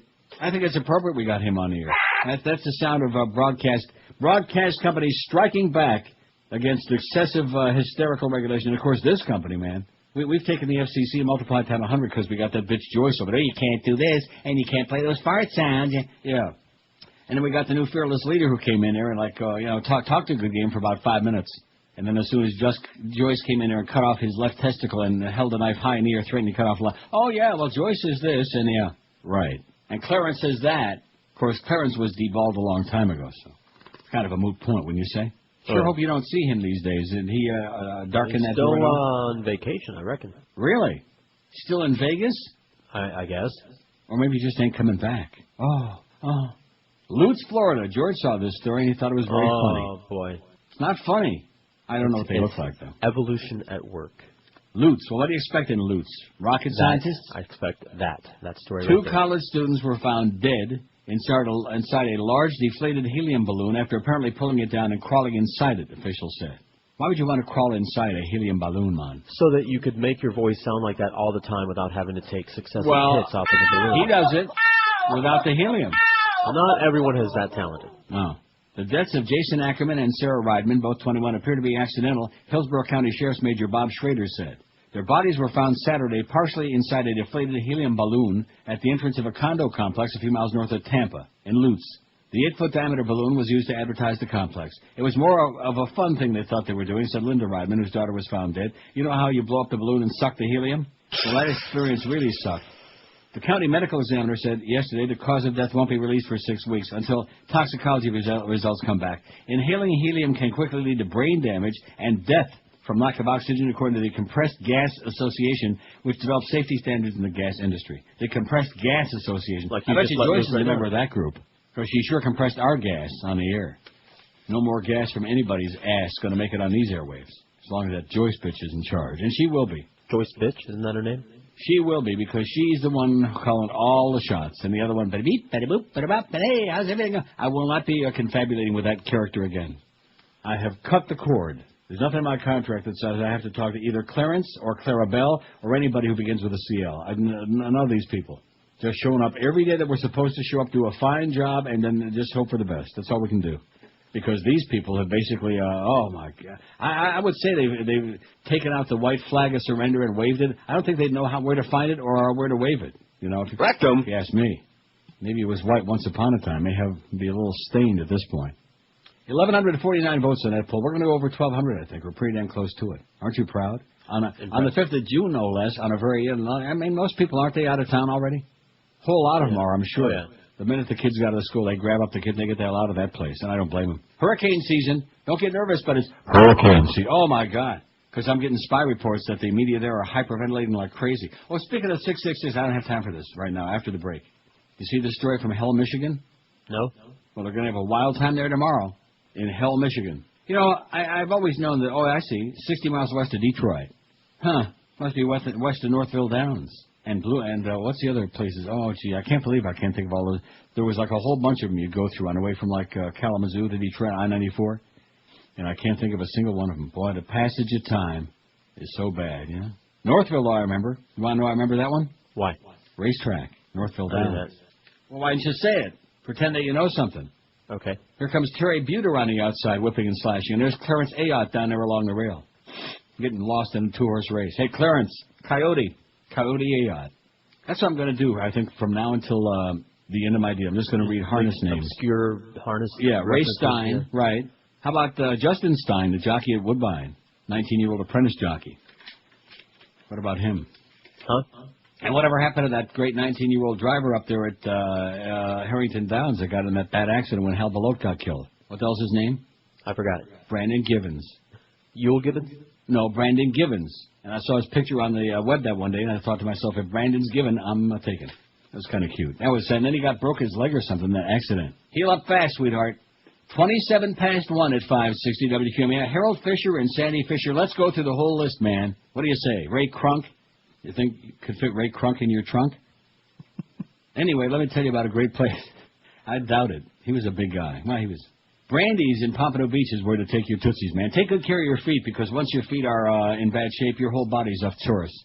Brandy's carries all the top names. I don't know why anybody would want to shop for shoes anyplace else, because, as always, their deals are unbeatable. Brandy's has all the big names that you know and love, like Florsheim, Echo, Mephisto, Rockport, Hush Puppies, New Balance, all the other big names in all sizes for men and women. Even they have wide widths and hard-to-find sizes at Brandy's. It's the largest independent shoe retailer in all of South Florida. When you see the selection and value you get at Brandy's, you'll understand why I've raved about how great they are for years. And you want to know why? Because they're unbeatable. Go see our good friend Arnie. He'll make sure you get the right-fitting shoes for your feet, always at the right price. And the only thing they sell at Brandy's is shoes. They don't sell pop-up toasters. They don't sell iPods. They don't sell anything besides shoes. So whatever you got, you know they got it in whatever you want. They have it for you. So you don't have to worry about size, selection, service, or price when you shop at Brandy Shoes, 1290 North Federal Highway in Pompano Beach, right between Atlantic and Copans on the east side. Can't miss it. Brandy's open every day of the week, Monday through Saturday till 9, and every Sunday till 5. And this week, it's a great week to shop for Father's Day at Brandy's. Get something great for your father. Save up to $40 a pair on men's Rockport, Florsheim, and New Balance, and get a free gift with your purchase, too. What's not to like? So be sure to get into Brandy's and do your shoe shopping for Dad and yourself this week, or do it online at brandyshoes.com. This is Neil Rogers. This is 560 QAM. You get a lot of it. With Neil Rogers on Sports Hole Radio, WQAM. You heard it. Sport Hole Radio, 560 WQAM. Your headquarters for taped interviews with dumbass criminal athletes. The station to turn to for Sport Hole sweepers. Followed by a mushmouth dumbass. Sound like anyone you know?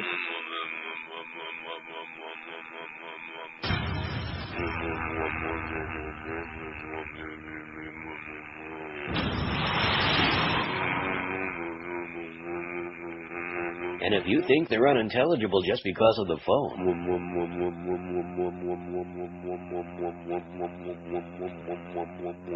One Note Charlie Radio. I'm a One Note Charlie. 560 WQAM, catering to a demographic of undereducated, degenerate gamblers loyal to wealthy closet gay Republicans who still live with their mother and are too cheap to buy anything anyway. I like your bag. You do? Yeah. Oh. Hey, what a game last night, huh? Yeah. You hear that interview on WQAM? He said, Sport Hole Radio. Is it any wonder why we're going out of business? No, it's not. 26 till 2. Here's one of the great faxes of all time, right on the heels of one of the great calls we had this hour. From my good buddy Dick Feinberg at Pompano Park. He says, keep talking about the harness drivers and make sure to talk more about Harold and Sandy Fisher. I don't think we want to talk any more about Sandy Fisher, Dick. But nevertheless, we already had that conversation at the track. Oh, yeah, I know my obscure drivers, man. In fact, probably he would have a nervous breakdown if I started in with the Del Manges and Bobby Bomar and all the... Buddy Bomar was a bowler. All the Batavia and Buffalo Raceway people. I wonder if the ghost of Max Robinson is hovering over Dick Feinberg right now. The dulcet tones of Max Robinson at Buffalo Raceway in Hamburg, New York. One of the great things about going to that track in the summertime, because the county fair was also there on the grounds, you know, and there'd be the chickens and the ducks and the geese and stuff like that. That's Buffalo for you, man. That's Buffalo. And I'll tell you, it's really desperate when, you know, the kids and the grandkids of the drivers that you remember are driving now, and then it tells you you're really old. It's kind of like that thing with, what's his name? See? What's his name? Rambo. Oh. Sly Stallone. Anyway, here's that story about 666. I was thinking about the Vic Fleming trot just this morning when I was in the shower. I think Joe Lighthill won the race.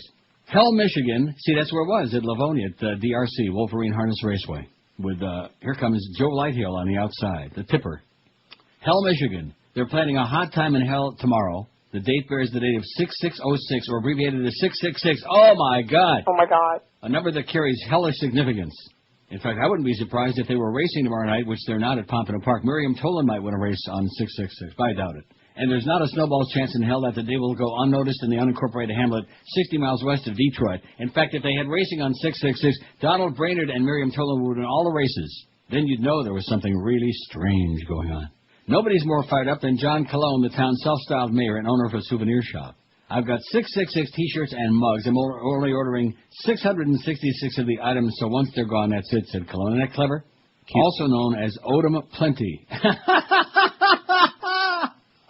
That's his nickname, O-D-U-M, Odom Plenty. Isn't that cute? That is cute. That's in hell. Everyone who comes will get a letter of authenticity saying you celebrated June 6, 2006 in hell. I got news for you. If you were anywhere near Detroit tomorrow, you'd be in hell. Make no mistake about it. Most of Cologne's wares will sell for $6.66, including deeds to 1 square inch of hell. Oh, wouldn't you like to have that? All right. Of course, we don't need the deed because we're already in it. We work at QAM. Right. I got reservations. Live entertainment and costume contests are planned. The gates of hell should be installed at a children's play area in time for the festivities. They're 8 feet tall and 5 foot wide, and each gate looks like flames. And when they're closed, it's a devil's head, Cologne told the Detroit News for a story this weekend. Mike Smitty Hickey, owner of the Dam Side Inn, wasn't sure what kind of clientele would show up tomorrow. We're all about having fun here, he said. I don't think we're going to get the cult crowd, the devil worshippers, or anything like that. His bar signature concoction is the Bloody Devil, a variant of the Bloody Mary. Cologne, meanwhile, has been in touch with radio stations as far away as San Diego and Seattle that are raffling off trips to hell in honor of 666. Isn't that great? That is great. Oh, my God. In fact, there are a few of our listeners we'd love to send to hell. I'll take a trip out to hell. Would you? Yeah. Go to Michigan? You don't want to be too close to Detroit. No. No. Trust me when I tell you. The 666 revelry is one of the latest chapters in the town's storied history of publicity stunts, said Jason Lateef, one of its 72-year-round residents, or as the mayor calls them, hellions or hellbillies. But Lateef wasn't especially enthused. 72-year-round residents. What a town, huh? Now here I am living in hell, taking my kids to church and trying to teach them the right things, and the town where we live is having a 666 party, he said. According to the town's semi-official website, there are 2 leading theories about how hell got its name, the town that is. The first one holds that a pair of German travelers stepped out of a stagecoach one sunny afternoon in the 1830s, and one said to the other, "So schöne Hell," roughly translated, "so bright and beautiful." Their comments were overheard by some locals, and the name stuck. "So schöne Hell." And you could hear Wayne Newton singing, "Danke schön, Danke schön," in a very high register in the background. The second holds that George Reeves was asked after Michigan gained statehood what he thought of the town that he helped settle, what it should be called. Reportedly replied, "I don't care. You can name it Hell if you want to." That's not George Reeves, the Superman. That was the little before him. The name became official October 13, 1841. Not George Reeves that supposedly committed suicide. You know, maybe George Reeves was checking whether he really was Superman after all. That's maybe put that bullet in his head and thought, "I'm Superman. This ain't going to bother me none," and get, oops, surprise. It's like those kids sucking helium there in Lutz. Yeah, they sucked. A lot of stupid people doing a lot of stupid things, and guess what? A lot of them end up dead. That's bad. It's really bad. Kind of a rough year for Brad Kramer so far, by the way. A lot of clown routines out there. Brad, come on, get on the rail and cut the crap. I'm just mentioning that for my buddy Wally Hennessy. Hey, Wally, how's it going, eh? All my good pals, Mickey McNichol. They even named a street in Detroit after him. That was after the 500th time that Mickey came in fourth in the Super. 20 before 2 at 560 WQAM. I've been telling you for years to call 1-800-MATTRESS whenever you need a bed. They can deliver it within a 2-hour window. You have knowledgeable bedding consultants and much more. If you thought dialing 1-800-MATTRESS on the phone was easy, check out their website, mattress.com, man. It's a piece of cake. Shop on the web anytime, day or night, whenever the mood strikes you, with product details, prices, and photos. You can check out online or call to place your order and schedule delivery. Get factory direct prices lower than those so-called big sales they have at the chain stores, plus 12-month financing, too. Dial Mattress has the complete line of all the top names in the mattress business: Sealy, Serta, King Coil, Simmons, Tempur-Pedic, and Stearns & Foster. Hewitt. When you call 1-800-MATTRESS, you'll get low prices on the best brands, and Dollar Mattress continues to be ranked #1 in customer satisfaction, as they have been for years, and all the folks at QM, including yours truly, love the service they've gotten, and you will too. It's the guaranteed no-brainer. So call them toll-free, and in fact, if you call them right now, you can be sleeping like a baby as soon as tonight. 1-800-MATTRES. Leave off the last S because it stands for Kelly Shepard. This is Neil Rogers. This is 560 QAM. The Banana Republic, baby. Only in Miami.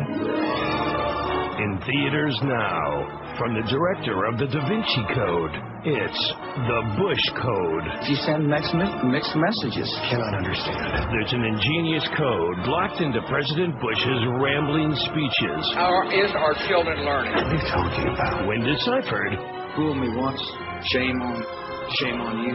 It fooled me, you can't get fooled again. Reveals a message that actually makes sense. I had a little too much to drink. Beer, Jack Daniels, and Absolute, and I'm sick. That is a problem. The Bush Code. Witness the biggest cover-up in human history. I'm here to discuss our strategy. Without knowing the facts, then again, I don't have a lot of intelligence. Oh, look at this. CNN's taking a poll today on their website. Is a constitutional amendment banning same-sex marriage needed? They have 91,110 votes, just a few more than we got in our poll. And so far, 67% say no, almost 62,000, and 29,000 say yes. So 2/3 say no. We need this like as they say in Ethiopia, a Lochenkop. What is Ethiopia now? What do they call that? Ethiopia. It is? As far as I know. We still have an Ethiopia? Come on, get out of here. When's the last time you heard about Haile Selassie anyway? Who? What do we got? They got 91,000 votes. We got 1,176. That's not too bad. Not too shabby, huh? Oh, right. Coming up any second now, and I'm not going to put a second of it on the air because he's a real dodo bird. This is what the Farbissen right-wing Goyim Republicans, this is all they can come up with again, is stirring up the hate. Oh, we got to go back. That's all they got. In their bag of tricks, other than fixing elections, of course. Oh, and speaking of that, Evelyn Pringle, boy, you can't eat only one, writes a column. Well, where is this in? It's on Smirkling Chimp. But where was this originally in?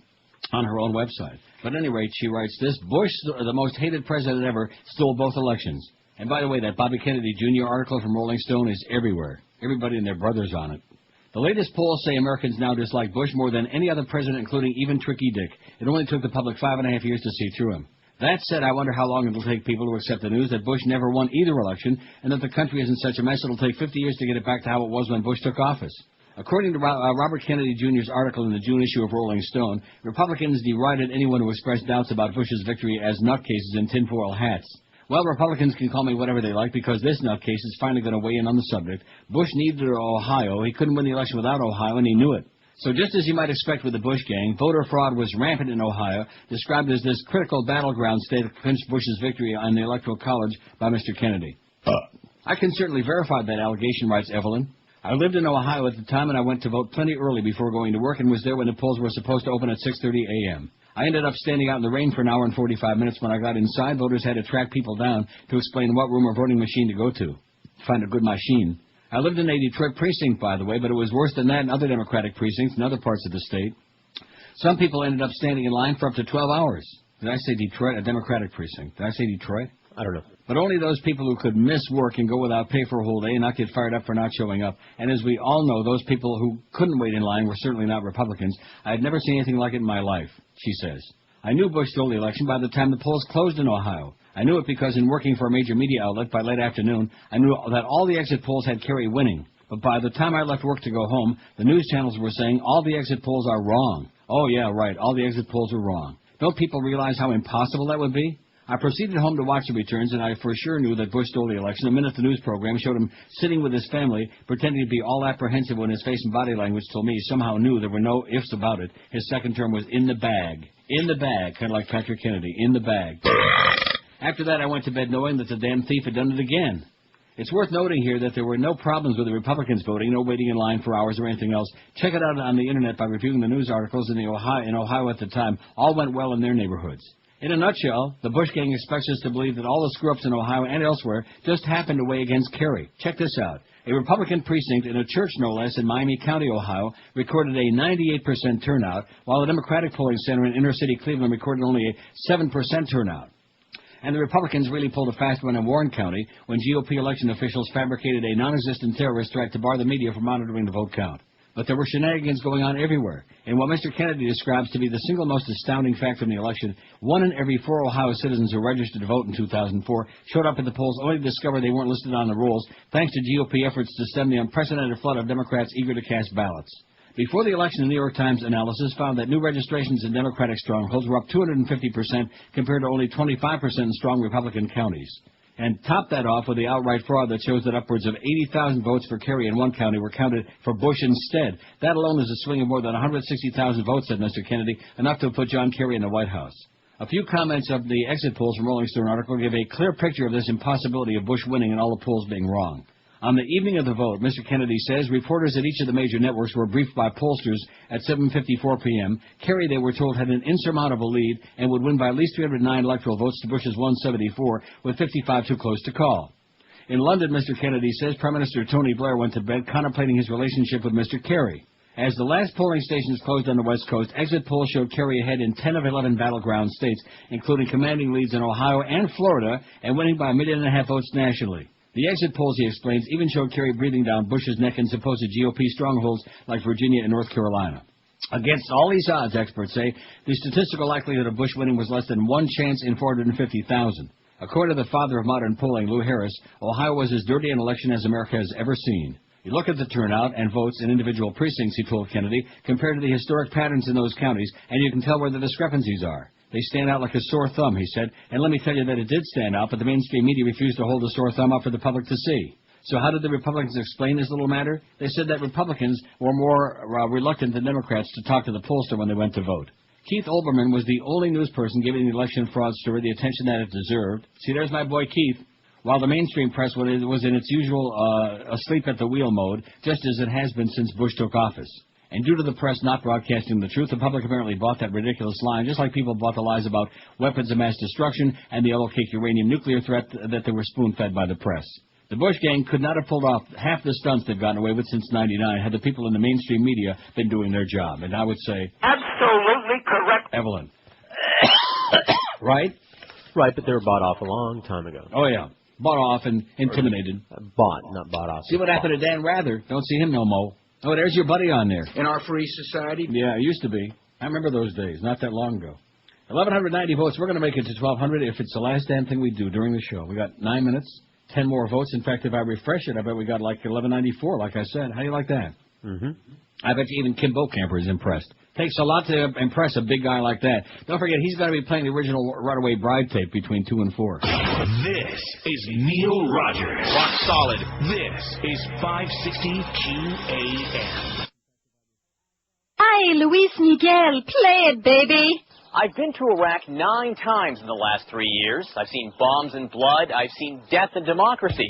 I've seen a lot. But what have I heard? That's easy. Lionel Richie. Well, my friends, the time has come to raise the roof, blow up someone. You don't need to shoot any guns.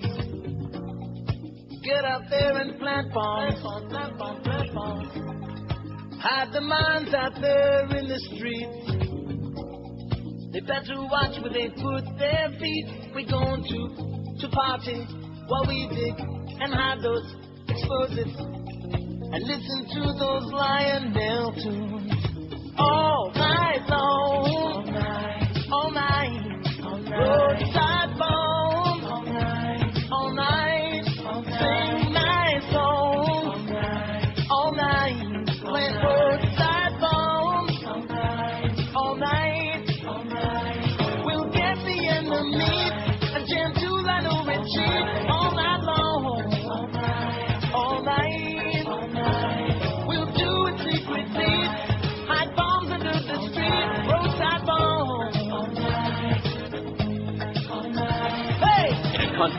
torn apart by sectarian divisions, the one thing Sunnis and Shiites share is a complete and utter devotion to Lionel Richie. They are a united legion for Lionel. Absolutely. Oh! I wrote a protest song that's uninspired. Not much more than 3 basic chords. I say Bush is a criminal and a liar. Absolutely.